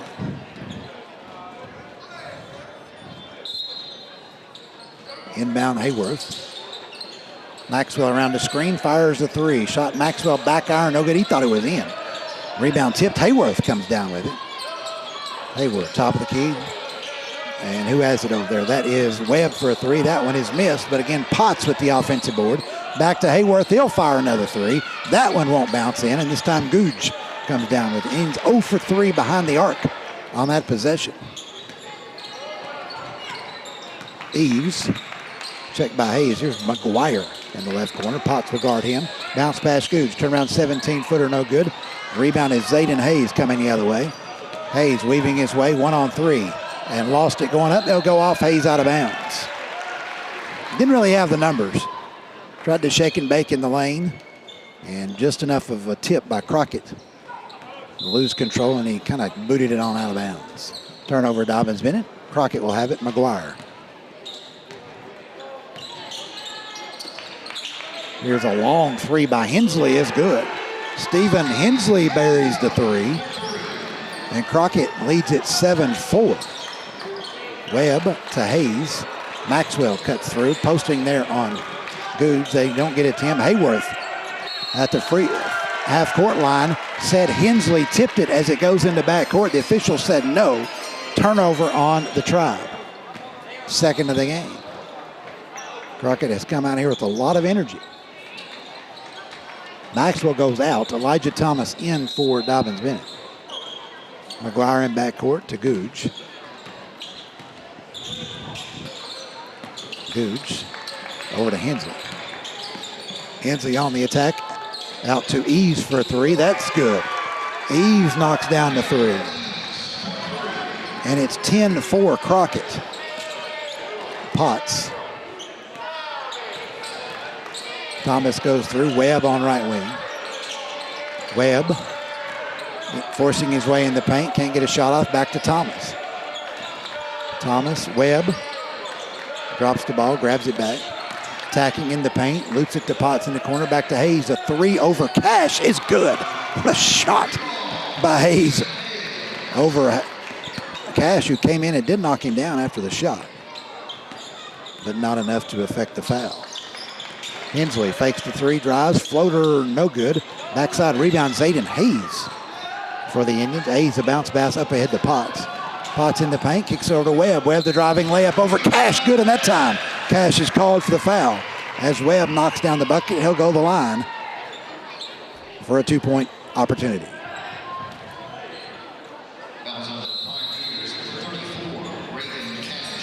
I think that was Potts on the pass. I'm going to call it Potts. I'll go back and check later. Webb can tie the game. It does not, as it misses the free throw. Cash had the rebound tip over to him.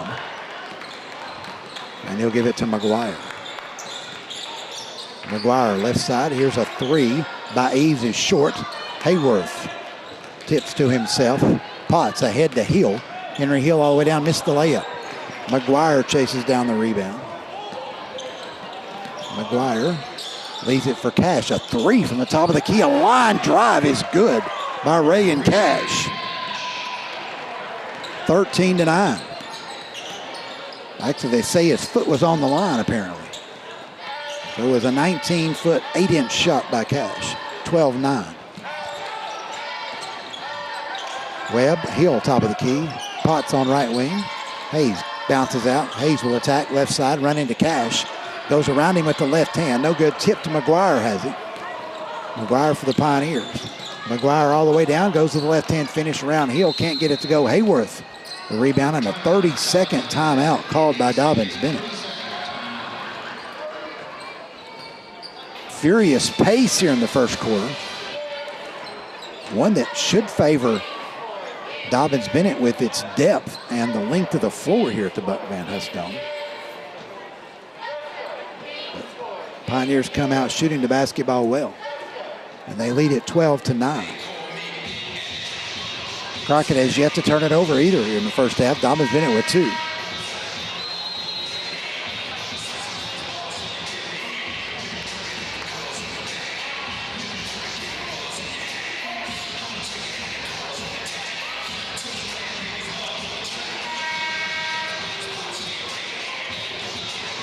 Indians out of the timeout. Jalen Thomas in the basketball game along with Tyree Thomas. And Crockett comes back out with the same unit that's been in there the entire game thus far. 3:41, not long, but still 3:41 to go here in the first. Jalen Thomas. Webb. Hayes. Out top to Hill. Hill back to Hayes. Here's Hill. Webb drives the left baseline, spinning on Hensley. Underhands it to the cutting Hayes for the basket. Good. Hayes with 5, and it's 12-11 now. McGuire slows down the pace a bit. Now it goes up here to Hensley. Hensley driving baseline, down to Cash. Cash shot, missed the shot. Webb with the rebound. Jalen Thomas, change of pace, free throw line, back to Hayes. Tyree Thomas, right wing. Here comes Jalen. Hill goes through with the pass. Hill into paint, is poked in the eye. A foul going to be called. Let's see who it's on. That's on. If that's on Cash, that's 2 on Cash. That's big. Nolan Street will come in for Crockett. Maxwell and Elijah Thomas for Dobyns-Bennett. Hill will have to go out of the game. And he'll be attended to over there by Kevin Trivett. Googe also goes out. Colton Mullis in. No, Googe does not go out. Who went out? I know Cash went out. Eves went out. And so here's the inbound for Dobyns-Bennett into Maxwell. Thomas tried to come around the screen. Elijah did. They got all 3 Thomases in there now. Webb driving left, had it knocked away on a reach by McGuire. Webb thought he got fouled, looking at his wrist. Now Eves right back in. Out will go Hensley. 2:36 still here in the first. 12-11. Crockett on top.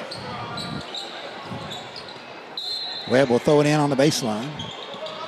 Thomas pops free off the screen. Left wing won't shoot it. Elijah Thomas will. From long range, left is short. Long rebound comes right back to Thomas.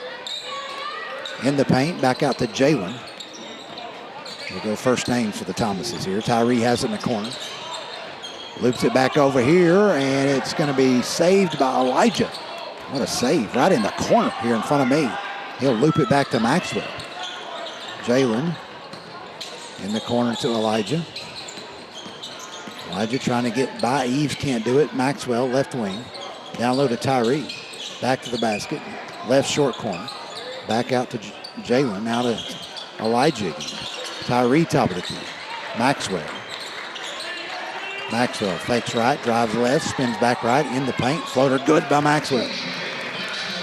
Dobyns-Bennett back on top, 13-12.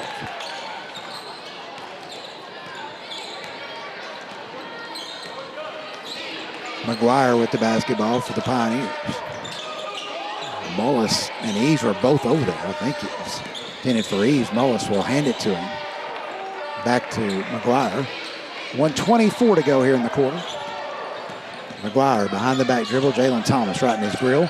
Back to Gooch, who dribbled it off his foot. It'll go into backcourt. Thomas diving for it for some reason. And now what's the call going to be? And Jalen Thomas diving for a loose basketball. There's going to be Dobyns-Bennett to begin with.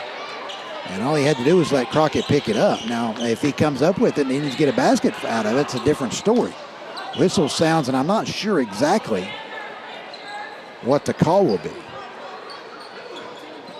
Apparently, there's a foul called on a hold. And if I saw 14, that would be on Dobyns-Bennett.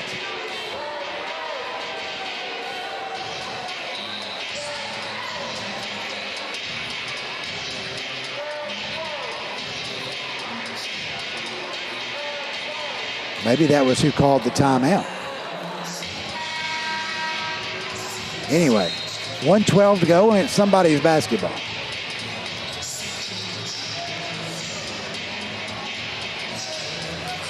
That must have been what it was. That must have been Maxwell calling the timeout, and it will be Dobyns-Bennett basketball. So at the end of the day, that is the first turnover on the Pioneers. Thomas touched it first, and you got to give Thomas a steal, I guess. I'm going to. Well, probably not. He just got a loose ball. Sorry, Jalen.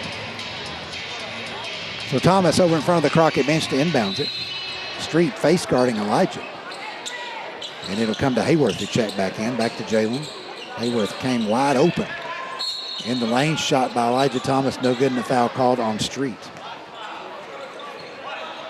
Hayworth came on the back screen wide open. He was going to wait long enough on it.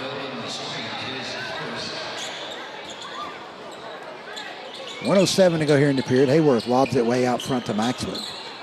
Jalen down low to Maxwell. Spinning back right, little floater short. Rebound by Googe. And if Maxwell goes left, it's an easier shot with the left-hand finish. Instead, he spun back right. Googe with the basketball. McGuire left wing. He's going to launch a three. Shot is long, and Jalen Thomas will track it down in transition. Thomas tries to get it to Tyree. Does. Here's Elijah, three. It's a flat one from the left corner. No good. Rebound, Gooch has it, and he's fouled coming out of the traffic.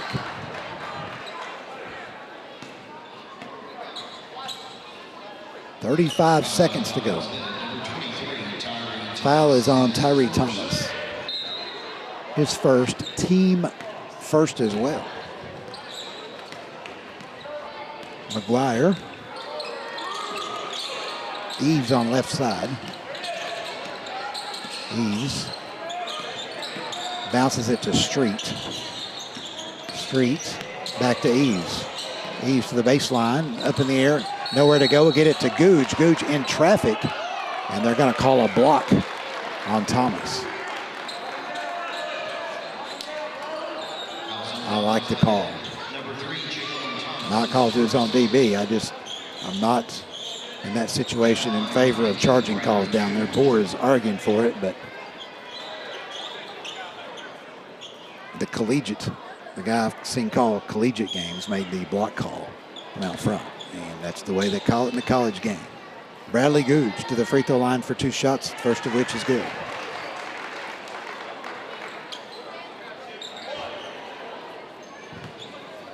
Second shot for Googe.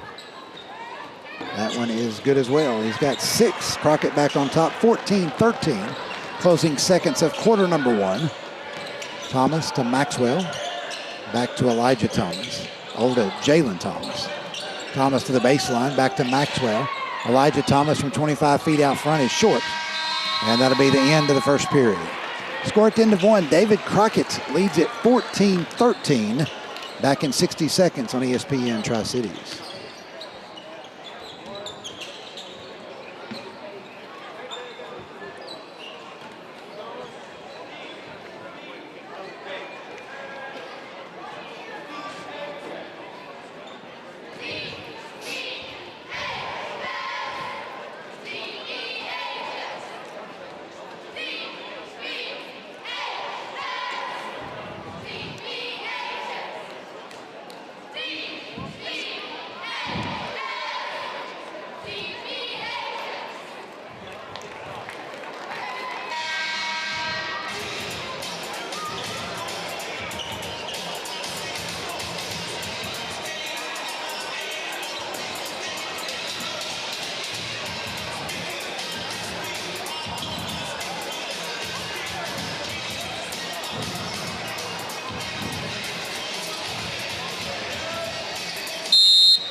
Back here at the Buck Van Huss Dome, Crockett basketball to start the second period. Indians on top 14-13, Crockett on top 14-13 after one. Indians led at 13-12 after one in the first meeting. Reagan Cash back in there with those 2 fouls for Crockett. Gets to Hensley on the baseline. Cash out front, hands it back to Hensley. Hensley reverses, goes right, leaves it for Gooch for a 3 off the front iron, no good. And Dace-Potts will let it roll out of bounds. Team rebound for the Tribe.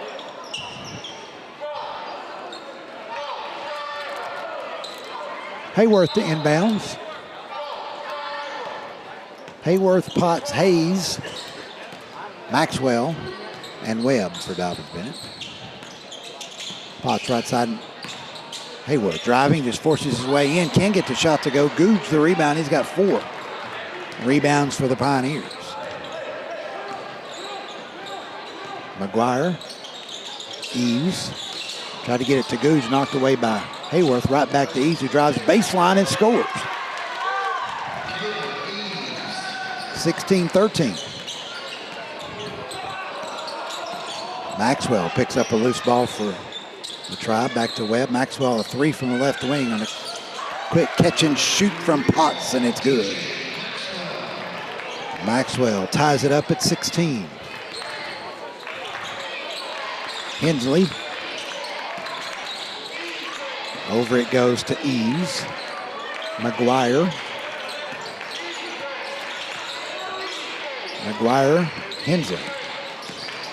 Hensley. Down low to Cash. Cash wraparound pass in the corner. 3 ball is strong by Eves.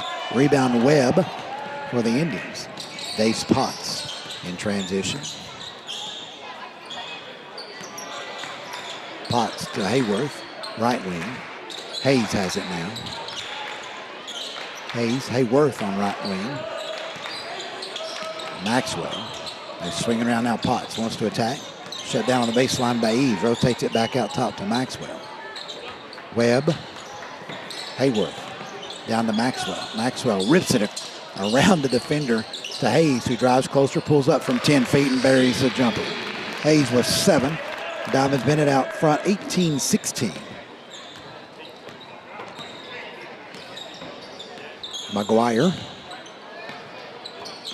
Bounce pass down low to nobody. Must have been to Cash. Second turnover. Both teams have only turned it over twice here, by my count. Cody Connell not happy with that nonchalant pass really from McGuire. Here's Hayworth. Hayes to Maxwell as the Indians run the weave out front. Hayes goes through. Cash is there. Can't throw it through him. Hayworth pops out. Fakes the 3 on Googe in the paint. Gets there and rolls, lays it in. Little finger roll by Hayworth. He's got 4 and the lead is 4. Indians have scored 7 straight. 20-16, 5:07 to go here in the first half. McGuire to Hensley. Hensley looking down low to Cash. Doesn't get it to him. Googe out top. Wants to drive on Webb. Googe is fouled. As down he went hard. Webb, a good body foul. First on Webb. First on the Indians here in the second quarter. McGuire to inbounds. McGuire, Googe, I thought popped open. Instead, Cash has it. Back to McGuire for a 3. Shot is long. Maxwell with a great block out. Gets the rebound for the Indians. Potts all the way down. Hayes in the right corner. Pass was too low. Now Hayes in the paint to Webb. Back to Potts. Potts driving baseline. Shot it over Cash, who's got 2 fouls. And left it way short in a jump ball with Webb in the rebound.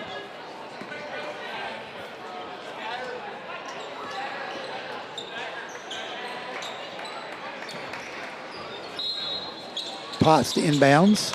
In the corner to Maxwell. Left wide open for a 3. Too strong. Almost too wide open. Googe another rebound for Crockett.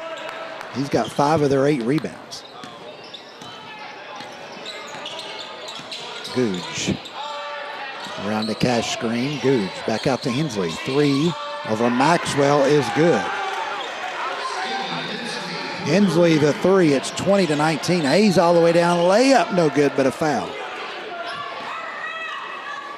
As Hayes and the Indians exploded out of the made basket down the floor, and Hayes fouled going to the free throw line. Fouls on Dobyns-Bennett, number 22. Correction. Foul's going to be on Googe, I believe.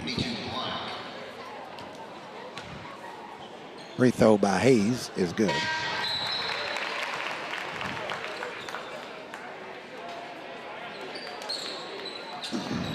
Tyree Thomas back in the game. Elijah Thomas back in the game. Second toss coming for Zayden Hayes. That one up. That's going to be strong. A rebound. Googe has another. 21-19 the count. Hensley. Cash. Back to Hensley. Fakes to three and is fouled by Elijah Thomas. Googe had a screen set, but Hensley didn't shoot it. Faked it. Elijah Thomas to foul, his first. It's 2 on the Tribe here in the second period. Crockett with just one team foul. 4 minutes straight up to go here in the first half. Bounce to Hensley. Cash, and he's fouled on a reach by Hayworth. I mean, really, for Hayworth, he's playing behind Cash. Cash 18 feet away from the basket. He's trying to reach over top of him to knock it away. And Cash is long, wide armed. You're just not going to do that. I mean, you're not going to get that tip. And so if you're content to play behind him from 18 feet, you're just going to have to kind of let him catch it, I guess.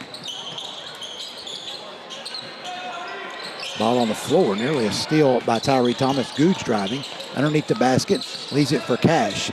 Spinning in the paint, shot over Hayworth is good. Cash with 4, and we're tied at 21. Hayes to the right baseline, back out to Jalen Thomas. Hayworth spins it to Elijah. Now Tyree in the left corner for 3. In, out, no good. Elijah Thomas comes right back to him. Missed the chippy underneath. Hayworth fighting for the rebound. He's got it. His putback is good by Cam Hayworth, just out battling the Pioneers for that offensive putback. 23-21. McGuire, Googe, rips it down low to Cash. Cash turns on Hayworth, knocked away from behind on the help defense. Jalen Thomas gets up to Elijah, layup, won't fall. And we got a foul underneath on someone. Going to be on Dobyns-Bennett.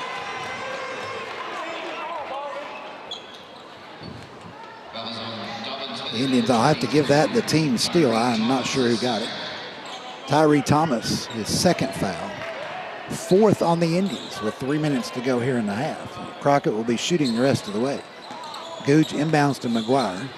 Indians on top, 23-21. Googe lobs it down low over everybody. When I say it was a little high, it's a little high. 3rd turnover on the Pioneers. Thomas will go out. Webb back in for the Indians.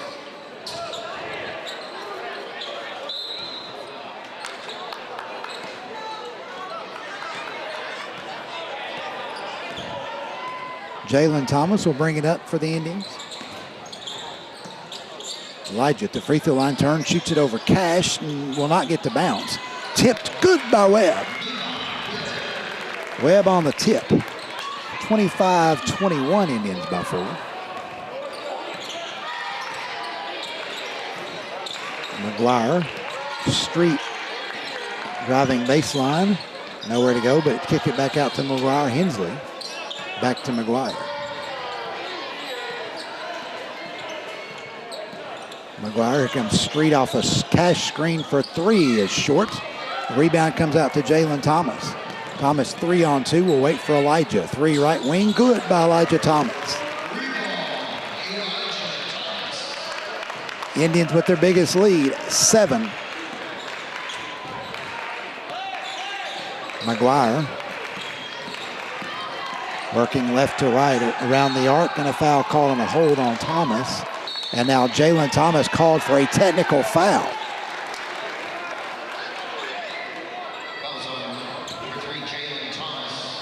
So Crockett's going to shoot 4 free throws here because it was a shooting foul and then a technical foul on Thomas.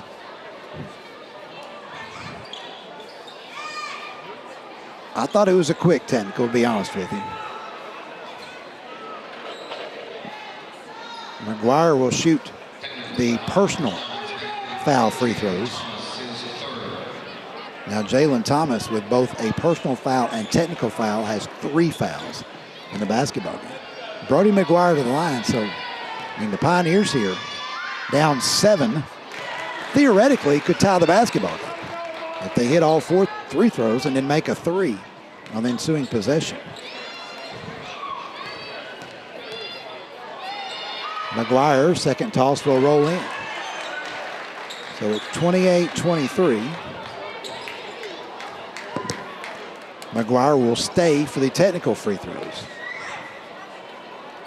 Hensley had gone up there first to shoot him, but after McGuire made 2, he'll stay. He'll make the 3rd.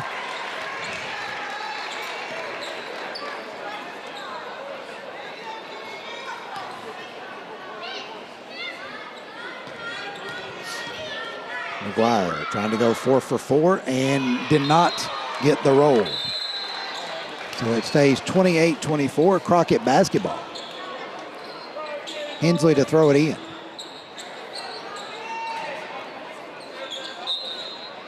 Hensley, McGuire back court.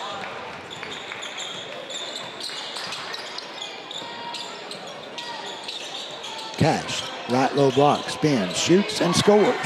Street found him. Cash cashes in. 28-26.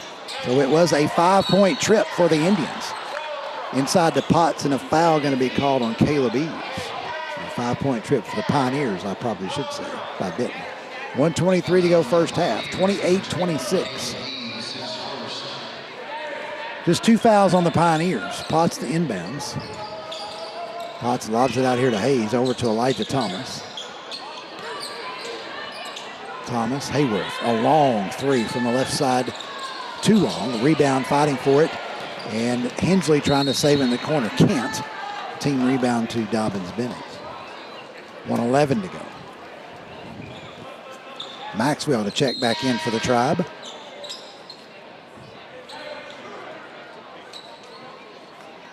Potts over in the far corner. Inbounding for Dobyns-Bennett. He'll kick it way out here, and Hayworth's going to let it bounce all the way into backcourt. Hayworth hauling for TJ Maxwell to get in the middle. At the free throw line. Maxwell has it, had a shot, instead kicks it to Webb for a 3. That one no good. Rebound is Hensley for Crockett. Hensley quickly in transition. McGuire driving, cross court it goes to Eves, now to Street. A floater left elbow. Rebound Cash. They swing it back around. Eves has it again. Eves all the way to the glass, no good. He hit the deck. Rebound by Potts. Potts holds, goes in. Cash shuts him down. Back to Maxwell. Maxwell with 30 seconds to go. Potts a 3 from the right side is going to be way short. Webb the long rebound, however, off the front iron. Now Webb tied up on the floor. And we've got what? A whistle sounds and a traveling call on Webb. First turnover of the quarter on Dobyns-Bennett. My count, these teams have committed only 3 turnovers each in the first half. Crockett down 2 with the basketball.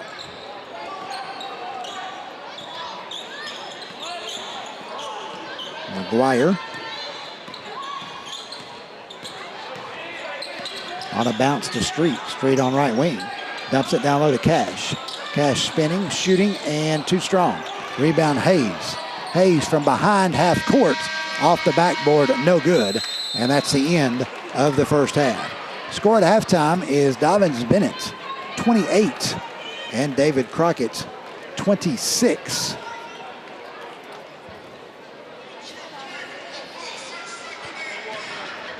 We'll take a 2-minute timeout. Coach Francis on his way. We're back in 2 minutes on ESPN Tri-Cities.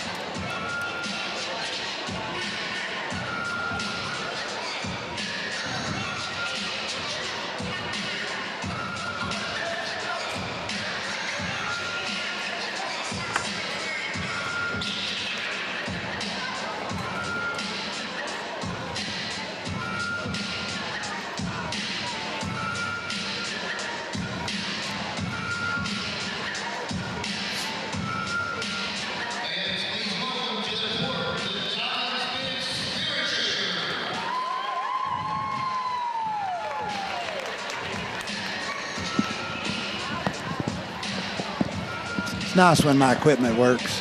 Yeah. How about that?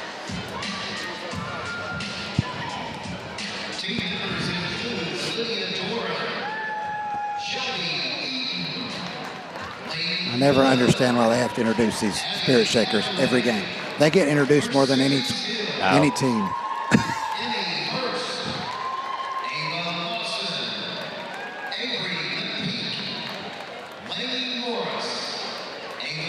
This isn't on that, is it?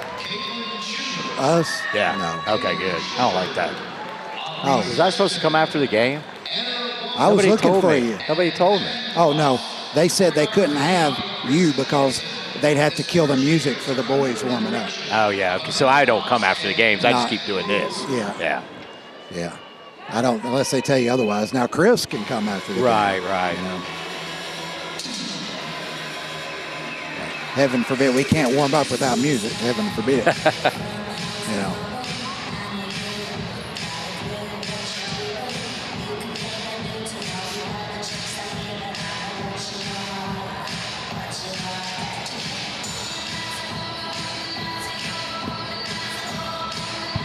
All right, we're back courtside here at the Buck Van Huss Dome, joined by Dobyns-Bennett Lady Indian head coach Bill Francis. His team today losing to David Crockett 48-25 in the first one. And coach, just right out of the gate, just talk about that 2-3 zone that you guys employed today against the Lady Pioneers. Well, here's the bottom line, and the kids really bought in. We talked about it, and I'm not taking anything away from our kids. This is the greatest group I've coached. They buy in, they compete, they do whatever it takes.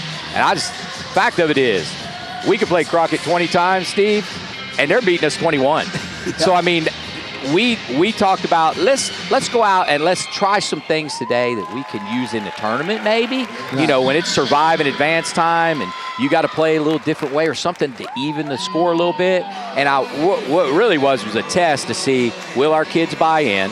Because one of the things we wanted to do today, we said we're going to pack a zone in. We're only going to hand up, feet on the three-point line. We're going to we'll keep them off the boards, and they're going to hit shots. And I said, the thing is, we have to stay the course, and I'll decide when that course is up. And, you know, last night at Boone, man, I thought we played really well, but Boone was literally on fire. And I said, guys, they hit 8 threes in the first half, and really it was a 10-point game. We gave up a dumb one right there before the half. So I said, you know, you're still in the game 3 to 4 possessions. I said, let's just try it. Let's stay the course. It's an opportunity for us to work on something that we haven't played much of this year with not much preparation. And I was really proud of them. I mean, Crockett, great players, hit shots, man. Great teams, find ways to win. But what I liked was, you know, I thought we had some kids that were playing a little close to the vest in the first half offensively. We challenged them a little bit at halftime. I thought we came out, we freed up a little bit. And, you know, if we make a few more shots that we were making last night, I mean, you know, who knows? I don't, like I said, the fact, I was glad we made them sweat a little bit. That's good for us, but that's good for Coach Gooch too, you know, because like I told him after the game, I said, you know, you got to win the ugly ones, man. And he said, yeah, it was. I said, but, you know, that's what you need. Yeah. Well, I think any basketball team out there this year, if they could hold the Lady Pioneers to 48 points in a game, they'll take that every night out. Listen, if we can be proud of one thing, it's the fact that we did hold them down a little bit, and they still had people hit shots, timely shots. I think we cut it to 14 there, maybe. Yes. And, you know, the kids were feeling pretty good about it. And then we missed a couple shots. And honestly, Steve, if we don't throw a couple dumb ones there at the end of the game and give them 4 free points or 6 free points, it's even lower than that. You know, and I talk to the kids about just my competitive nature is I'm like, man, I don't want to give those easy ones away at the end of the game. You know what I'm saying? I look at that margin and the score we gave. You know, last night we gave up 82. I can't remember in my coaching career giving up 82 and play pretty well. And then to turn around against probably arguably the best team in the area. And give up 48 on our floor. It was a little bit of a gamble. We said, let's try it. We just didn't score enough. Well, I mean, you had it 14 points. They scored, I think, the last 9 points of the game. I think it was like 39-25. You eventually had to come out of the zone and play basketball. We did. And so that kind of hurt you a little bit. I thought we handled their press very well. I was very proud of our kids there. They were calm. They found the open man. They didn't just I mean, we've come a long way since playing at Crockett in December. Right? There's no doubt about that. And I think our offensive rhythm is a little better. I think we're flowing and spacing the floor a little better. We're starting to get the right people getting the shots more often. I think last night that was evident. And like I said, today, if we knock a few more down, maybe they're a little more nervous, you know? Well, I had you with 14 turnovers in the first half, which kind of led to that 14-point deficit at halftime. Did much better job throughout the first 14 minutes second half, then down the stretch. Mitchell got a little sloppy. But I thought the difference in the second half and basically playing even until the last few minutes was taking better care of the basketball. Yes, and that's been our Achilles heel, and I don't know how much improvement we can make on that in 5 games. What I do know is that the last couple games, it doesn't feel like we're turning it over as much because we're not turning it over so much consecutively.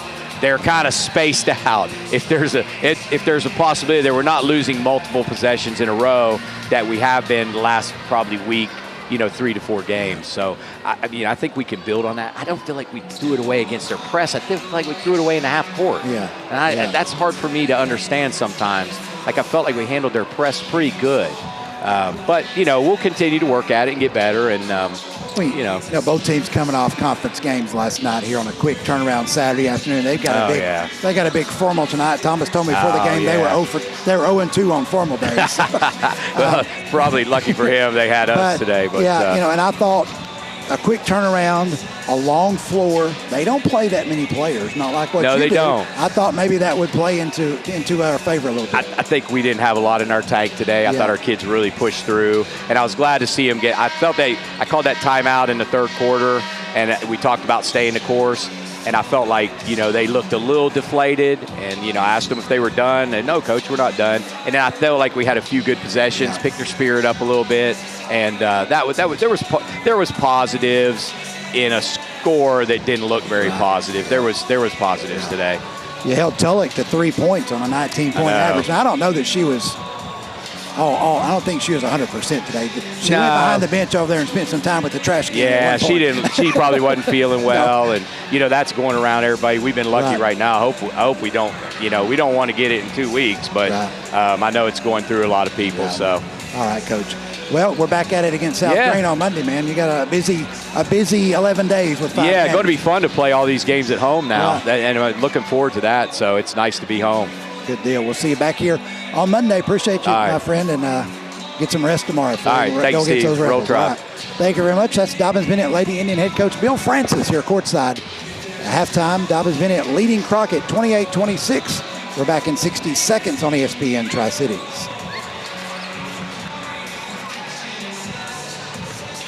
Is that good? Is that okay?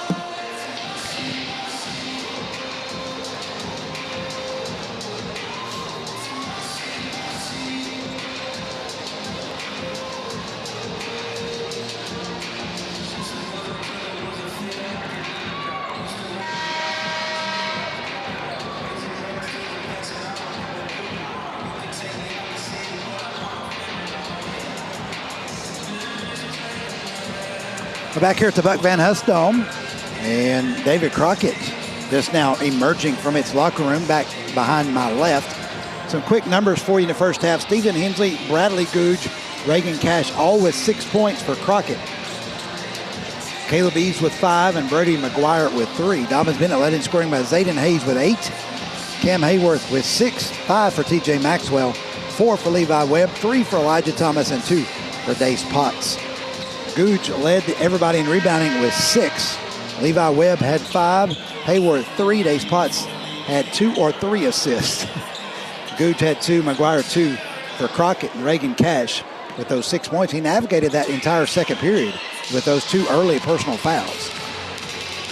And so now both coaches, as we begin quarter number 3, have been invited to have a conversation at midcourt. Now, I don't know what that's all about. All 3 officials are still out here. I have no idea. Anyway, the officials must have had a discussion during halftime as well regarding some things going on. I don't know what that's about. Anyway, that conversation is over and ready for action. It'll be Hensley, McGuire, Eves, Cash, and Googe for Crockett. And immediately Potts comes up with a steal, and it's Hayes picking it up. Hayworth in the paint, all the way down. Layup good by Hayworth. The Indians kind of started the second half the way they started the first, with an early kind of a steal. That time off an inbounds. Stole the tip to start the game. Down low, Cash in the paint. Double team, spins off the glass good. Nice move by Reagan Cash. 30-28. Maxwell against a Crockett zone. Potts out to Hayes for 3, and out no good. Rebound, Cash had it tipped away. Maxwell got it. He missed it.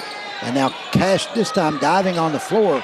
And what's the situation? A timeout called by Cash on the floor. And so Crockett will have, I guess, a 30-second timeout.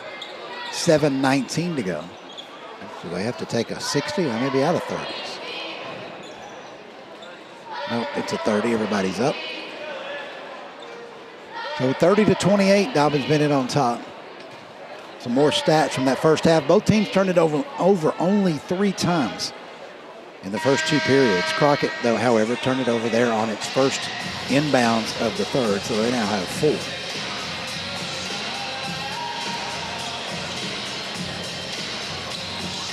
I've only got 2 steals in the entire game. One I don't know who to give credit to. I put it as a team steal for the Indians, and Potts just got that one for the Tribe. So we're back. Crockett to inbounds. Googe hands it into McGuire. McGuire advancing against Potts. Around the double screen to the right side, out top. Hensley, a 3 on the left wing is an air ball. And it will go out of bounds to the Tribe.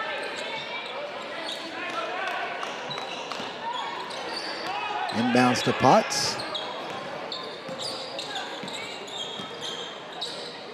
To Hayworth on right wing. Potts swings it to Maxwell. Maxwell to Potts. Maxwell, Potts. Here's Webb in the right corner. Maxwell floats through. Now Hayes cuts through. Zagan Hayes. Hayworth in the paint. Hayes, little 12-footer, rolling, won't fall. Rebound tipped. Eves for Crockett. Comes down with it.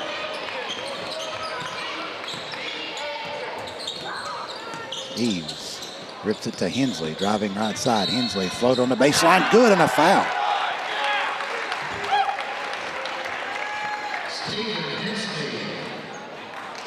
See who the foul was on, as Hensley has tied the game.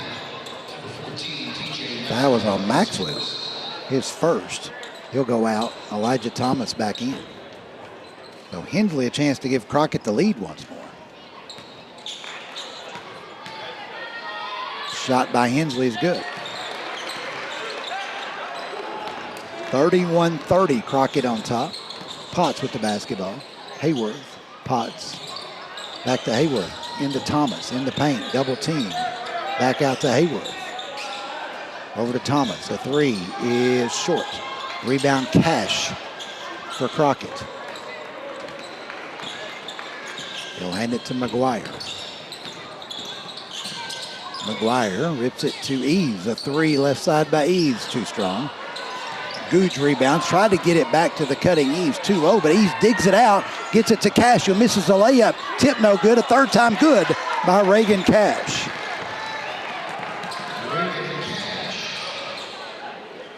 And Crockett leads it 33-30. Hayworth driving from the right side, and he's fouled as he gets to the basket. Cash now with 10 points and 5 rebounds. Who's the foul on? Cash is called for the foul, and now that's his third.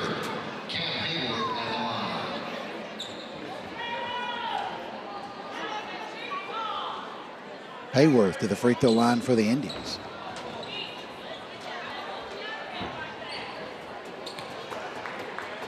Free throw by Hayworth is good. He's got 9 now.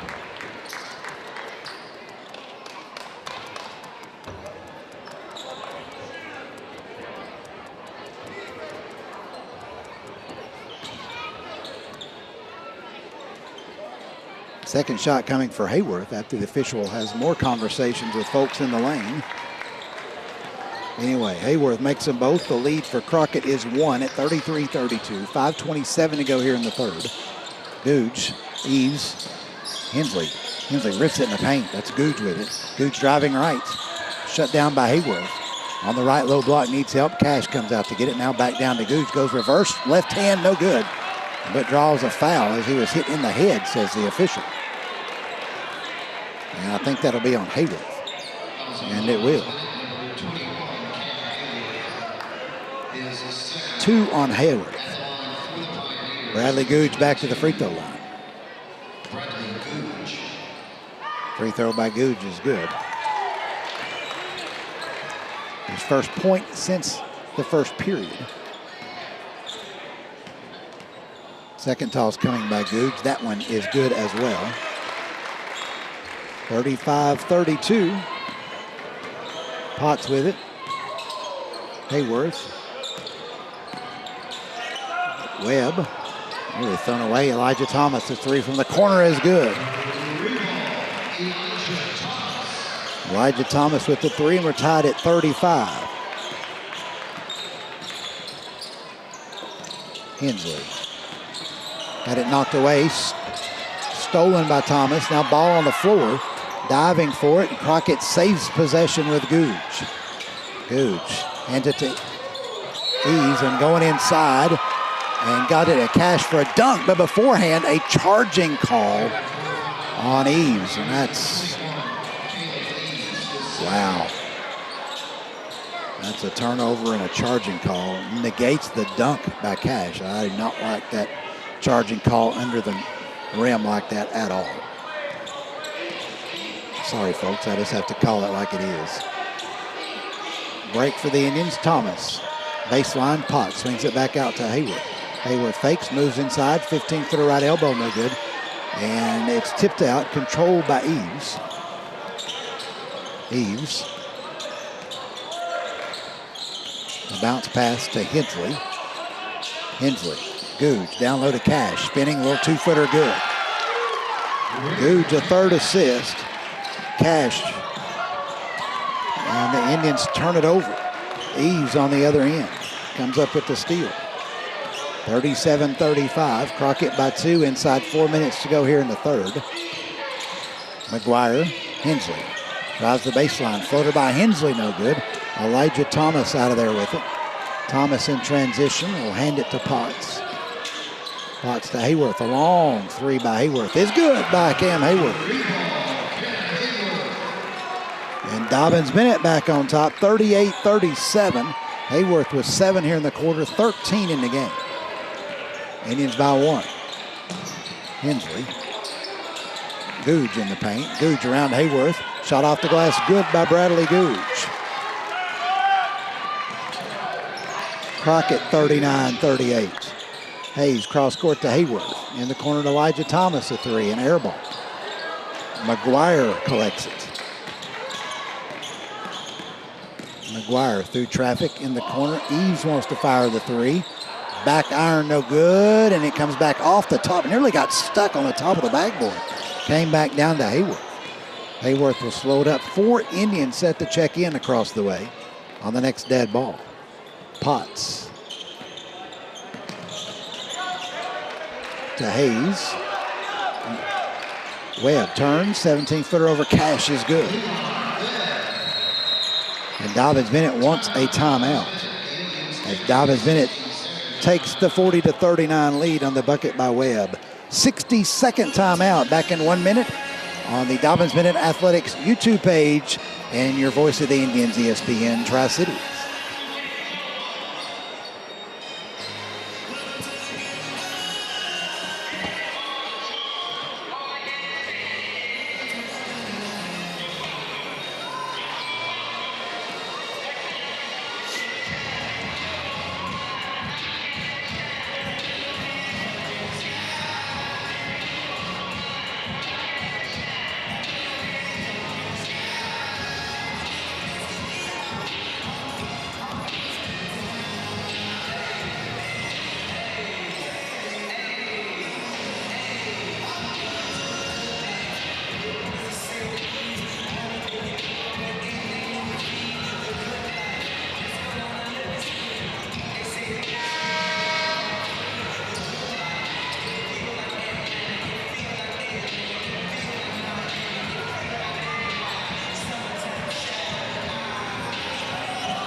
Back here at the Buck Van Huss Dome, Steve Wilmoth, as we're out of the Dobyns-Bennett timeout. The Indians have Jalen Thomas, Tyree Thomas, and Henry Hill in the game.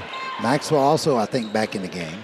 Webb stays as Crockett down 1 with the basketball. 2:20 to go here in the third. Nolan Street checked in as well for the Pioneers with possession. They swing it back around left to right to McGuire. McGuire looking in there. Cash trying to post with Webb. Now Gooch driving. And a triple team by Dobyns-Bennett and a foul called on the Tribe. Foul is on Tyree Thomas, his third. Baker Correll in the game for the Tribe. The junior. And lob it into Gooch, top of the key. Quickly back down to Cash. Spins, can't get it to go. Tyree Thomas clears for the Tribe to Jalen. Jalen sets up shot. Let's see, Crockett still in that zone, wide zone. Gooch way out on left wing. Maxwell gets it in the paint, drives on Cash, who blocks the shot. Here comes the Pioneers. Street lost it, grabs it back. Street, the return feed in the corner. McGuire screaming for the ball on the left side. Doesn't get it, now he has it. Cash looking inside, there's a pass to Street in the right corner for a three, good by Nolan Street. And Crockett leads it 42-40. 1:20 to go here in the period. Hill. Jalen Thomas. Corner to Maxwell. Back to Jalen. Hill, free throw line, and turn to throw it to Tyree Thomas, who left his spot. And the Indians turn it over. Just the 5th of the game. Well, Crockett will have it. 1:07 to go here in the third, up 2.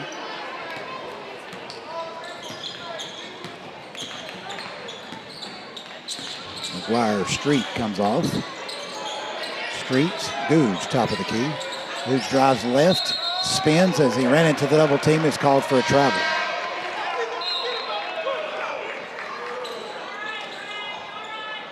Hayes back for Dobyns-Bennett. Hayworth back, and Correll goes out quickly, and as does Henry Hill.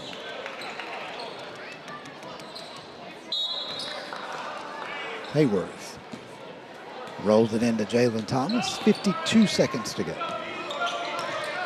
Hayworth, left wing. Tyree now lobs it back to Hayworth. Driving right into Jalen Thomas. A three right side is short. Rebound, Cash had it tipped away by Hayworth to Tyree Thomas, who missed the chippy. Street comes down with it for the Pioneers. They'll hold it up with 30 seconds to go here in the third. Gooch. Back to McGuire.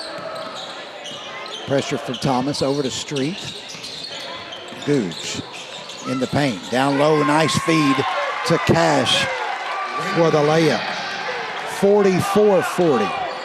Thomas in the corner to Maxwell. Back to Hayworth. 3 seconds. Hayworth called for a charge as he runs into Street. Hayworth's third foul.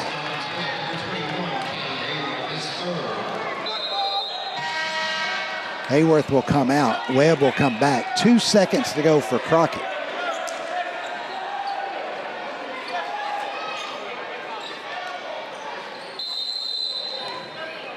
Gooch will inbounds. Gets it to McGuire. McGuire from back court, just underneath the scoreboard. Hits the clock above the backboard. And it's no good.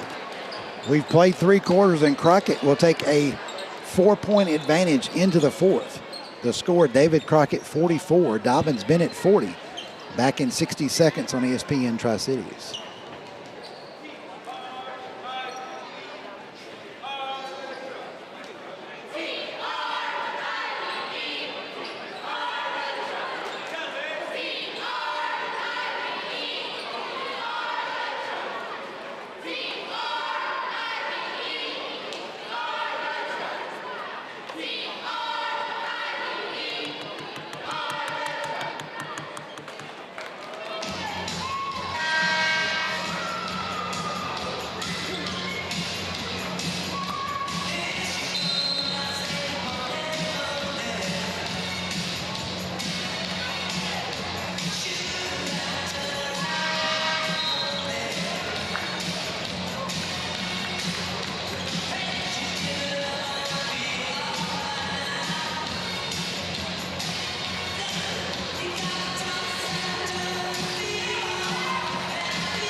Welcome back here at the Buck Van Huss Dome. Steve Wilmoth. We go to quarter 4. Dobyns-Bennett with possession, but down 4 to the Pioneers, 44-40. Crockett's. And a near steal by Hidsley, saved by the Indians. Maxwell with it, fires a 3 from the corner, way short. And the rebound comes to Hensley. To McGuire. McGuire, bounce pass to Street. Street over to McGuire. Hensley lobs it to Cash. Cash spins on Webb in the paint. Back to McGuire for 3. No good. High arcing rebound. Hayes tips it to himself. Here comes Zayden Hayes. No numbers, but he'll leave it for Webb for a 3. Shot no good. Rebound Maxwell tips it out to Potts. Potts in the corner to Maxwell for 3. No good. And rebound taken away by Street. Street will hand it to McGuire. Street. Hensley lobs it into Cash at the free throw line. Spinning on Webb. Out to Street for a 3 from the left corner is going to be short. Cash tips it out of bounds to Dobyns-Bennett. Elijah Thomas back for Potts. Still 44-40, 6:44 to go here in the basketball game.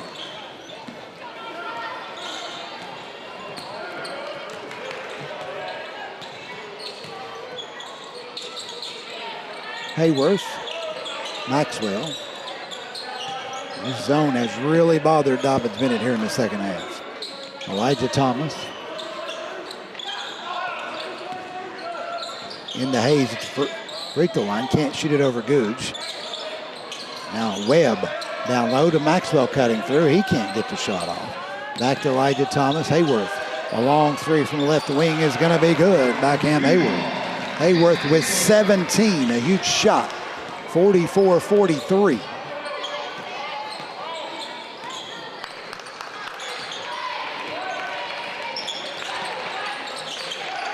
Street. Googe.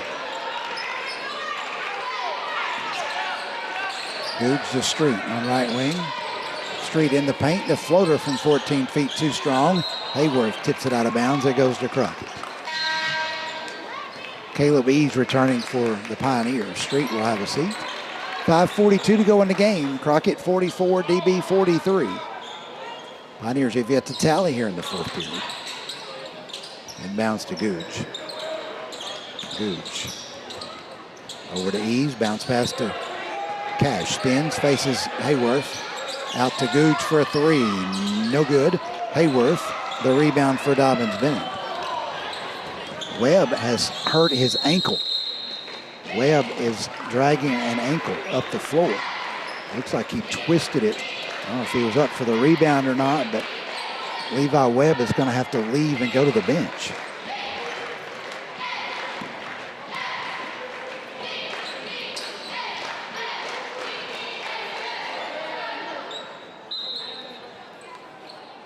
Hayworth into Hayes. Crockett back in this 2-3 zone. Almost acts like a 3-2. Hayes threw it away. McGuire picks up the loose ball. McGuire in traffic. He lost it and he goes out of bounds off of whom? Crockett. So Crockett turns it back over. 7 turnovers apiece now in the game.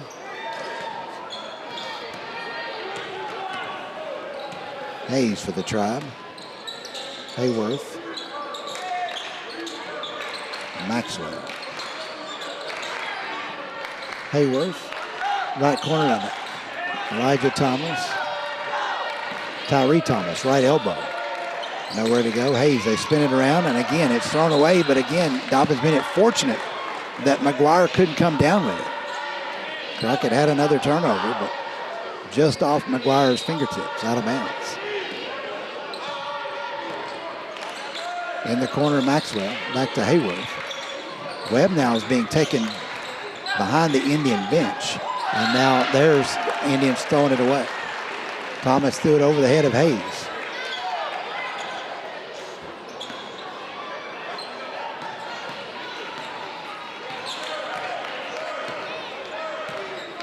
McGuire walks it up, and his team's still ahead by 1. Oh, man. Hensley came wide open underneath. Gooch didn't get it now. It's Eves under there. Eves turns, can't get it to go. Rebound by Tyree Thomas. Here comes Hayes. Hayes spinning, leaves it with Tyree in the paint, goes up and creates the blocking foul on Gooch as he goes hard to the, not Gooch, but Cash, as he goes hard to the basket. That's 4 fouls on Reagan Cash. Contact clearly initiated by Thomas. But he was moving, and so the blocking foul whistled with 4:11 to go. 4 fouls on Cash, and it doesn't appear that he will leave the basketball game. Thomas' free throw's no good.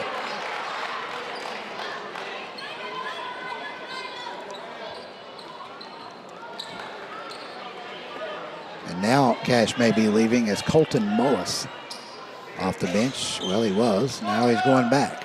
Maybe Cody Connell has changed his mind.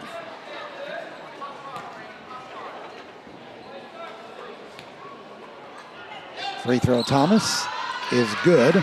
He made 1 of 2, and we're tied at 44.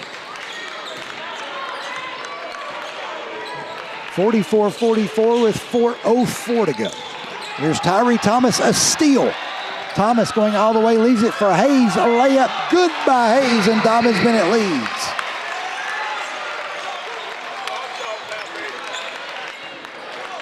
(46-44). Indians have outscored Crockett here in the 4th period, 6-0. Crockett has Gooch with it. Cash out top. Over to Eves. Eves to Hensley. Dobyns-Bennett defense more energized, rejuvenated by that steal. Hensley pulls up. No good. Maxwell saves the rebound. Hayworth. Maxwell trailing, back to Hayworth. Thought about a 28-footer, thought better of it. Brings it back out. Bounce pass to Hayes at the free throw line. Back to Hayworth. Hayworth over to Elijah Thomas. Bounce pass to Tyree, back to Hayes. Thought about the 3, instead Elijah Thomas. Thomas hands it to Hayworth. Under 3 minutes to go. Indians by 2. Hayworth rips it inside to Tyree Thomas. Oh, he tried to get it out to Maxwell. Tip stolen by Hensley. Hensley all the way for Crockett, and he's fouled going to the basket by Hayworth. And that is 4 on Cam.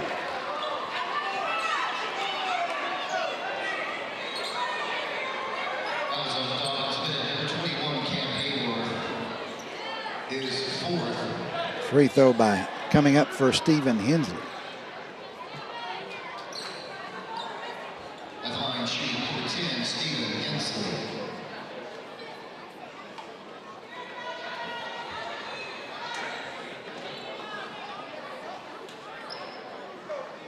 Kind of a delay here before the free throw. We had some barking going on behind me and then back from the floor. I don't know if they're just encouraging folks to maintain their composure here or what. But Hensley, as Crockett finally scores with 2:41 to go here in the 4th, their first point of the 4th quarter. Hensley makes them both, and we're tied at 46. Hensley with 11. Here comes Hayes with it. Hayworth playing with 4. Cash for Crockett playing with 4. Crockett back in that 2-3 zone. Hayworth out top. Over to Tyree Thomas. Lobs it over to Elijah Thomas. Tyree now. Hayworth. Hayes on right wing. Tried to get it to Maxwell in the corner, but a bit of a lazy pass. A near steal by Hensley. He knocked it out of bounds. Indians will have to throw it in. 2:13 to go.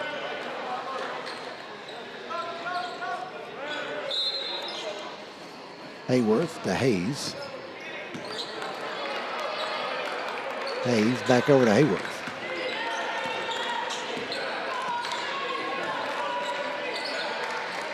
Hayes with the basketball. Over to Thomas. Elijah with it. Over to Hayes. 1:50 left.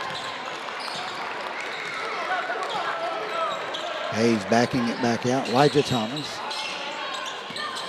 Over to Hayes. Elijah, now Hayworth, right elbow. Wants to attack in the paint, forces the shot up and in by Hayworth. Indians on top, 48-46. 19 for Hayworth. Eves on the right wing. Back to Hensley. Hensley to Cash, way out top. Tyree Thomas with him. Hensley pulls up from 18, shot by Hensley, no good. Hayworth, the rebound for Dobyns-Bennett, and he'll hold it up. Hayworth over to Hayes. Hayes across the timeline, a minute to go in the game. Indians by 2. Hayes driving on McGuire as Crockett's gone man here, I think. Thomas down low to Tyree Thomas, shot good, and a 5th foul on Reagan Cash.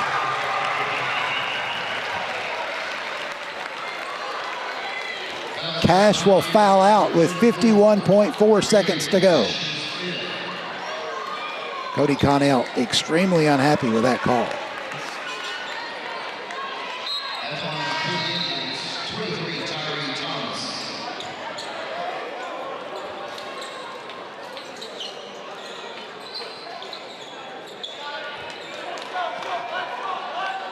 (50-46) with 51.4 seconds to go. Free throw by Tyree Thomas will roll in. He's got 4 all here in this big 4th quarter. 51-46. Crockett with it. McGuire for 3. Will not stay down. Goods the rebound and scores. And a timeout called by Crockett.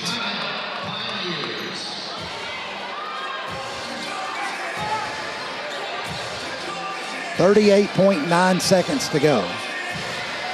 And we'll keep it in. It's a 30-second timeout.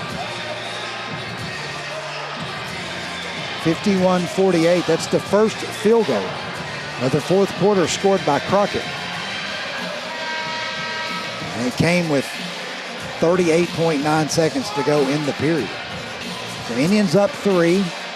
Crockett still has 2 fouls to give. Dobyns-Bennett has 3 fouls to give. No shot clock here.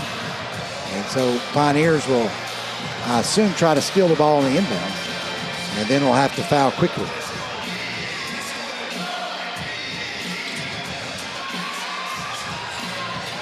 They put 40 seconds on the clock out of the timeout.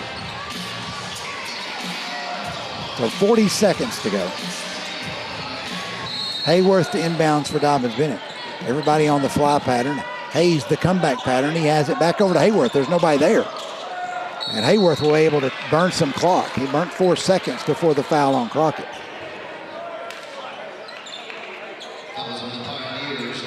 Webb, by the way, for Dobyns-Bennett is being attended to still by Trivet. He's now coming back to the Indian bench. I doubt he returns here. Hayworth to throw it inside front court, just to my right. 1 seat over, as a matter of fact. Hayworth with Googe right in his grill. Bounce pass backcourt to Potts. And Potts fouled by Street. That took 1 second. And so now shooting from here out for the Tribe. Hayworth back to Potts. Potts fouled by Street, so Dace Potts will walk the other end. Potts with 2 points in the basketball game, an outstanding free throw shooter at 83%.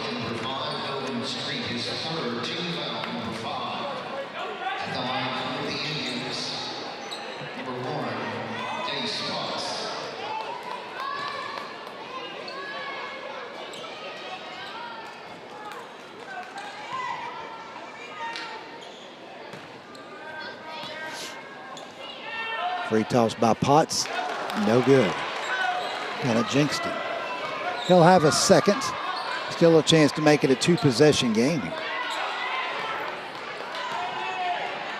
Free throw by Potts. That one is missed as well. Rebound by Eves. So Crockett down 3 with the ball. McGuire on the attack, leaves it with Street. Street to Hensley. Hensley back to Eves. 18 seconds to go. Eves to McGuire. McGuire to Hensley for three. Shot by Hensley is going to be short.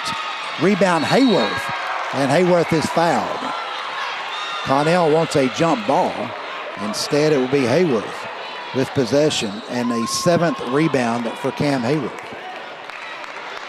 Hensley had a decent look, but it was deep. It was pretty deep. It was on the line, left it just short. And so now Hayworth with 2 free throws.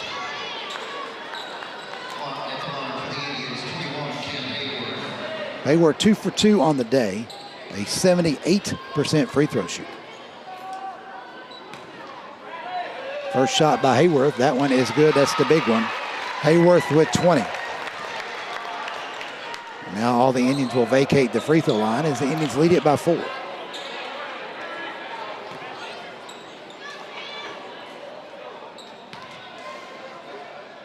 Hayworth with the second.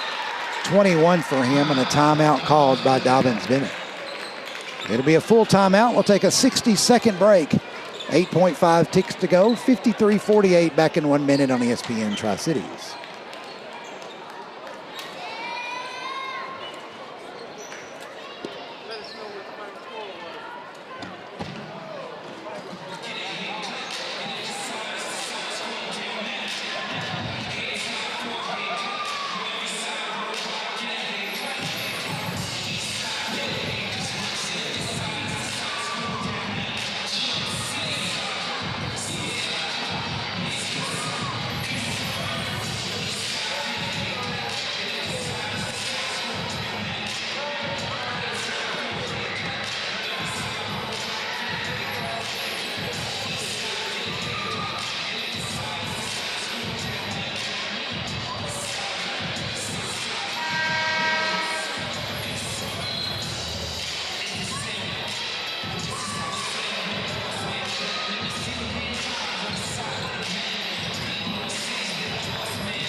Welcome back to the Buck Van Huss Dome. Crockett inbounds to McGuire.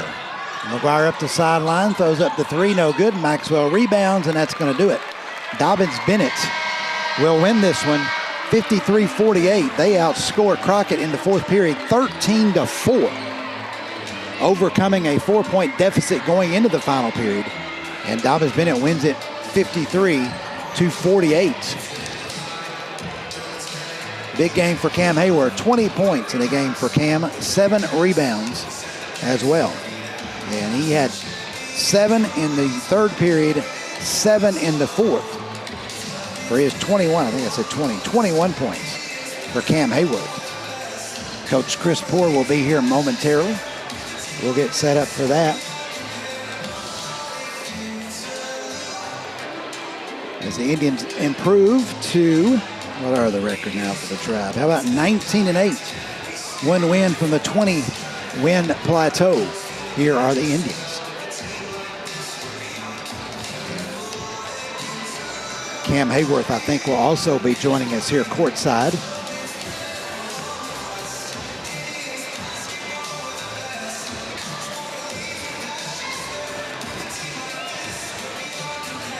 As we get set up.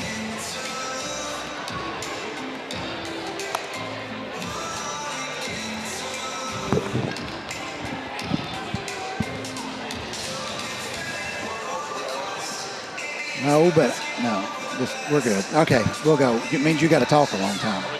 Yeah, as soon as they're ready. We're getting ready here on the live stream for the courtside interview postgame show. And Cam Hayworth is going to be joining me courtside. And we're waiting for the TV folks to get us set. Get us on there. So I guess we're going to be talking in this camera. I guess so. You've done this as many times as I have, okay? This is what, like every game? I guess at home we're going to do this every game. So anyway, Cam Hayworth has joined me courtside. I'm waiting for the okay from the producer. And we ready? Okay, we're ready. This is Cam Hayworth. Steve Wilmoth here from ESPN Tri-Cities. Indians win it over the Pioneers 53-48. Cam, you had 21 in the game.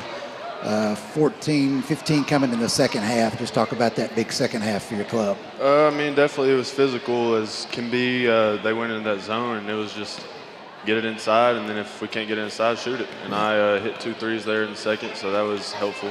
And then getting to the line was a big part for us. Looked like that zone did bother you guys quite a bit in the second half. Are you shaking your head? No, but I saw differently at the court side, I guess. Yeah, it's hard getting that inside presence because obviously we don't have anybody big. Normally I'd be playing there, but I also have to play on the outside. So you guys did a good job getting Cash in foul trouble in the first half. Tyree went after him in that fourth quarter, got the final 2 fouls. You battle in there some with him. He's a tough hombre in there to battle in the paint with. Yeah, no kidding. Especially when he gets it in there, you know it's going up, but it's always going in. He could tell you what move he's doing. He's going to get a bucket. Yeah, you guys were down 4 going to the fourth period. You outscored Crockett 13-4 in the fourth period. They didn't get but 1 field goal. Didn't come till like 40 seconds to go in the game. Talk about your defense down the stretch. It's just grit. That's what we're bred to do in practice every day. Coming here to do defense 2 hours straight every day. It's just what we're bred to do.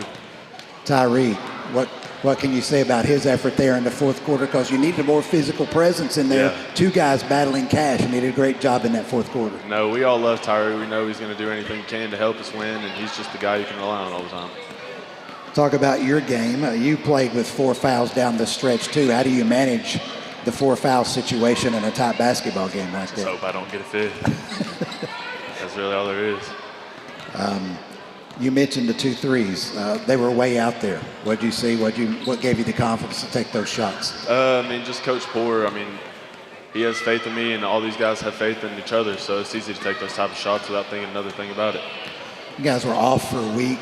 You came back last night. You play at Daniel Boone, a big win. You're back here. Not a big turnaround. Long floor. Just what is it? What's the task like for you? These back-to-back games, the Saturday afternoon games, non-conference. Sometimes there's not a lot of energy. Just how do you energize yourself for these games? Well, today especially, we're just excited to be in here. As many games as we can get. We all look forward to it. Practicing in here, we're tired of practicing in here. We're ready to get in games. So that's what makes it exciting for us. Next assignment 2 nights from now, you've got South Green, a team that got you down there. What do you think about them? They've won a bunch of games in a row. It's been a while since they've lost. It'll be way more physical than this, so we got to be ready to get rested and be ready to go. All right, my friend. Appreciate you stopping Sir, by. First ever player interview in the remodeled Buck Van Huss Dome. Congratulations on that. And the win. Great job. Appreciate you. Cam Hayworth here courtside, and here comes Coach Chris Poor as well. Great timing by Poor. You had it all the way. I asked as many questions of him as I could possibly think of. Coach Chris Poor joining me here. Steve Wilmoth, ESPN courtside. Did he answer him right? He answered him very well. All yes, right, good. He's a pro.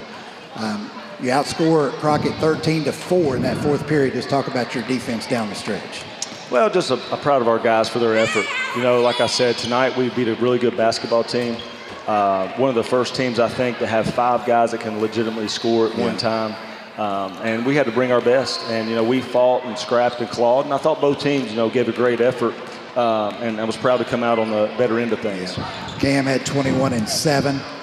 Hit some big shots in that second half against the zone that y'all didn't look all that comfortable against. They can really pack it in because they're big inside. Big, they're huge. Yeah. And, they're physical. They're a good basketball team. Cam didn't get a day off on defense today. He had to battle and fight and scrap on every possession against Cash and Googe, and they do a good job in there. Yeah. That combo is really hard to guard. But, against the zone, it's big. I thought we were active against it. I thought we got a lot of ball movement. Could have shot a little better, could have finished a little better, but, that's a lot of that length has to do with that. So proud of our guys for the effort they gave to come out with a good win against a good team. Yeah. Tyree Thomas, you put him in there late in the game. You needed some more physical presence in there. He certainly gave it to you and created a couple of fouls on Cash that were big down the stretch. Oh, I love him. He competes, he fights, and he does it every day in practice and has been doing that for us. And that run out he had, we needed it bad. Yeah. We needed an easy bucket. And he made a play to give an assist to Zayden right there. And just good players that compete, good things happen to them, and I was proud to see him come through for us. Really, if there's a play of the game, that was it. Tyree steal and the dish to Zayden that put you guys ahead for 2, and it really re-energized you on the defensive end as well. Well, it helps when you finally steal one. You steal an easy bucket here or there. In a game like that that's hard-fought both ways, every little bucket counts, so that was a big play. You got a good effort. I hope Levi's okay. Went out of the game. Looked like he hurt his ankle a little bit. Good effort from him. Good effort from everybody. I thought TJ played well. Had 5 rebounds. I had him 4. So just a tough ask to come back after a big conference game last night, a Saturday afternoon. I thought you guys did a great job to come out here. Victory number 19. Oh, proud of them. You know, I really am. I thought this was going to be our biggest test for us to defensively, guarding guys that are persistent. They know what they are good at, and they do a really good job getting it. And then offensively, you've got to execute. You can't waste a lot of possessions, and I thought we did a good job with that. Monday night, we're back here against South Green. I did not see South Green the first time y'all played them. They're kind of a similar basketball team. They've got some length to them as well, don't they? Maybe a little bigger. Yeah. Their guards are bigger. Their post is 6'7". He's a big kid. Very similar defensively. So hopefully we can get some ball movement, make some shots. But it's going to be tough to stop them. It's going to be really tough. We need everybody back in here Monday night Absolutely. against South Green. We need some energy for sure. And you know, these kids have really come a long ways. They've really battled and fought, and they're scrapping. They're playing really hard. So I think that's to be rewarded. Chance to get victory number 20 on Monday night. That's always one of the goals each and every season is get to that 20-win plateau. One more. One more. That's all we need is one more. All right, Coach. Appreciate you very much. And congratulations on the big win. Roll Tribe. Roll Tribe. That's Coach Chris Poore tonight this afternoon after Dobyns-Bennett wins over David Crockett 53-48. Thanks to Coach Poore and to Cam Hayworth coming and appearing with us here courtside after the big win over the Pioneers. On radio, we're going to take a 2-minute timeout. We'll be back with the final stats on radio as well. If we want to put them over the video board, we'll do that as well. Whatever. Back in 2 minutes, we got a timeout coming on ESPN Tri-Cities Radio.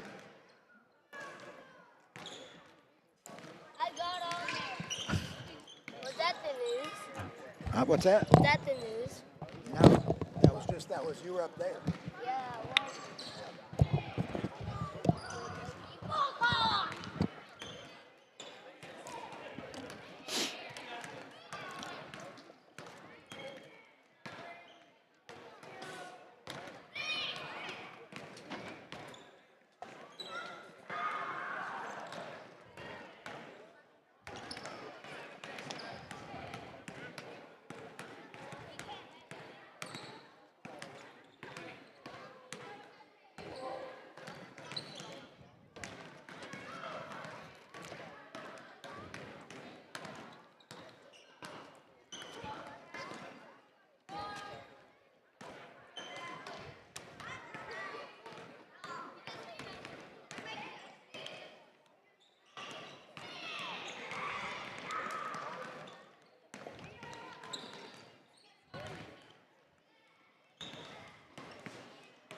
All right, welcome back here courtside as Dobyns-Bennett wins at 53-48. Let's go over some final statistics for you. Scoring-wise for Dobyns-Bennett, Cam Hayworth with 21. Zayden Hayes had 10. Elijah Thomas with 6. 5 points for TJ Maxwell.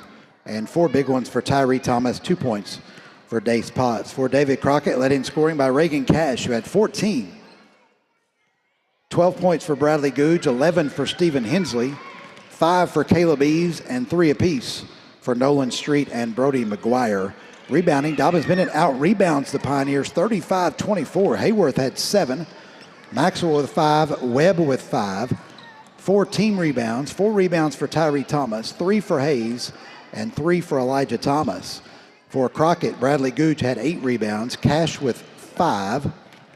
3 for Eves, and 3 for Brody McGuire. Assist, Crockett had 12 in the basketball game. Googe with 4, Eves with 3, and McGuire with 3. Pair of 2 steals in the game for Crockett, 1 by Hensley, 1 by Eves, and Cash had a big block.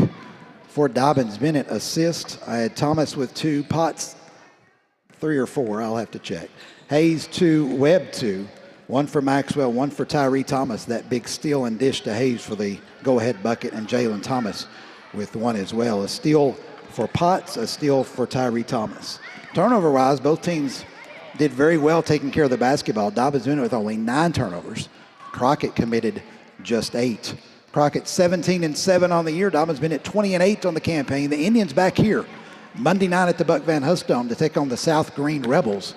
6:30 and 8, those start times on Monday night. Lady Indians at 6:30, and the Tribe follows at 8 o'clock. Hopefully everybody will be here at the Buck Van Huss Dome on Monday night as Dobyns-Bennett continues. And then next Friday, Westridge comes here, final regular season conference games. The Wolves, 5:30 and 7 tip-off. A week from Tuesday, it's the Greenville Lady Devils and Devils here for senior night, Tuesday, February the 18th. Here at the Buck Van Huss Dome to wrap up the 2024-25 regular season. Appreciate the folks at the Dobyns-Bennett Athletic Administration for having ESPN Tri-Cities and myself on the YouTube broadcast today. Appreciate all of our great sponsors as well on ESPN Tri-Cities. Appreciate Scott Stevens back at the studio pushing all the right buttons to keep us on the air today. Once again, the Lady Indians fall 48-25 to Crockett. Dobyns-Bennett boys come back even the score at the 53-48 win here this afternoon. That'll do it from the Buck Van Huss Dome. For ESPN Tri-Cities and for the Dobyns-Bennett Athletics YouTube page, I'm Steve Wilmoth saying thanks for listening and watching. So long from the Buck Van Huss Dome. Good afternoon, everyone, and Roll Tribe.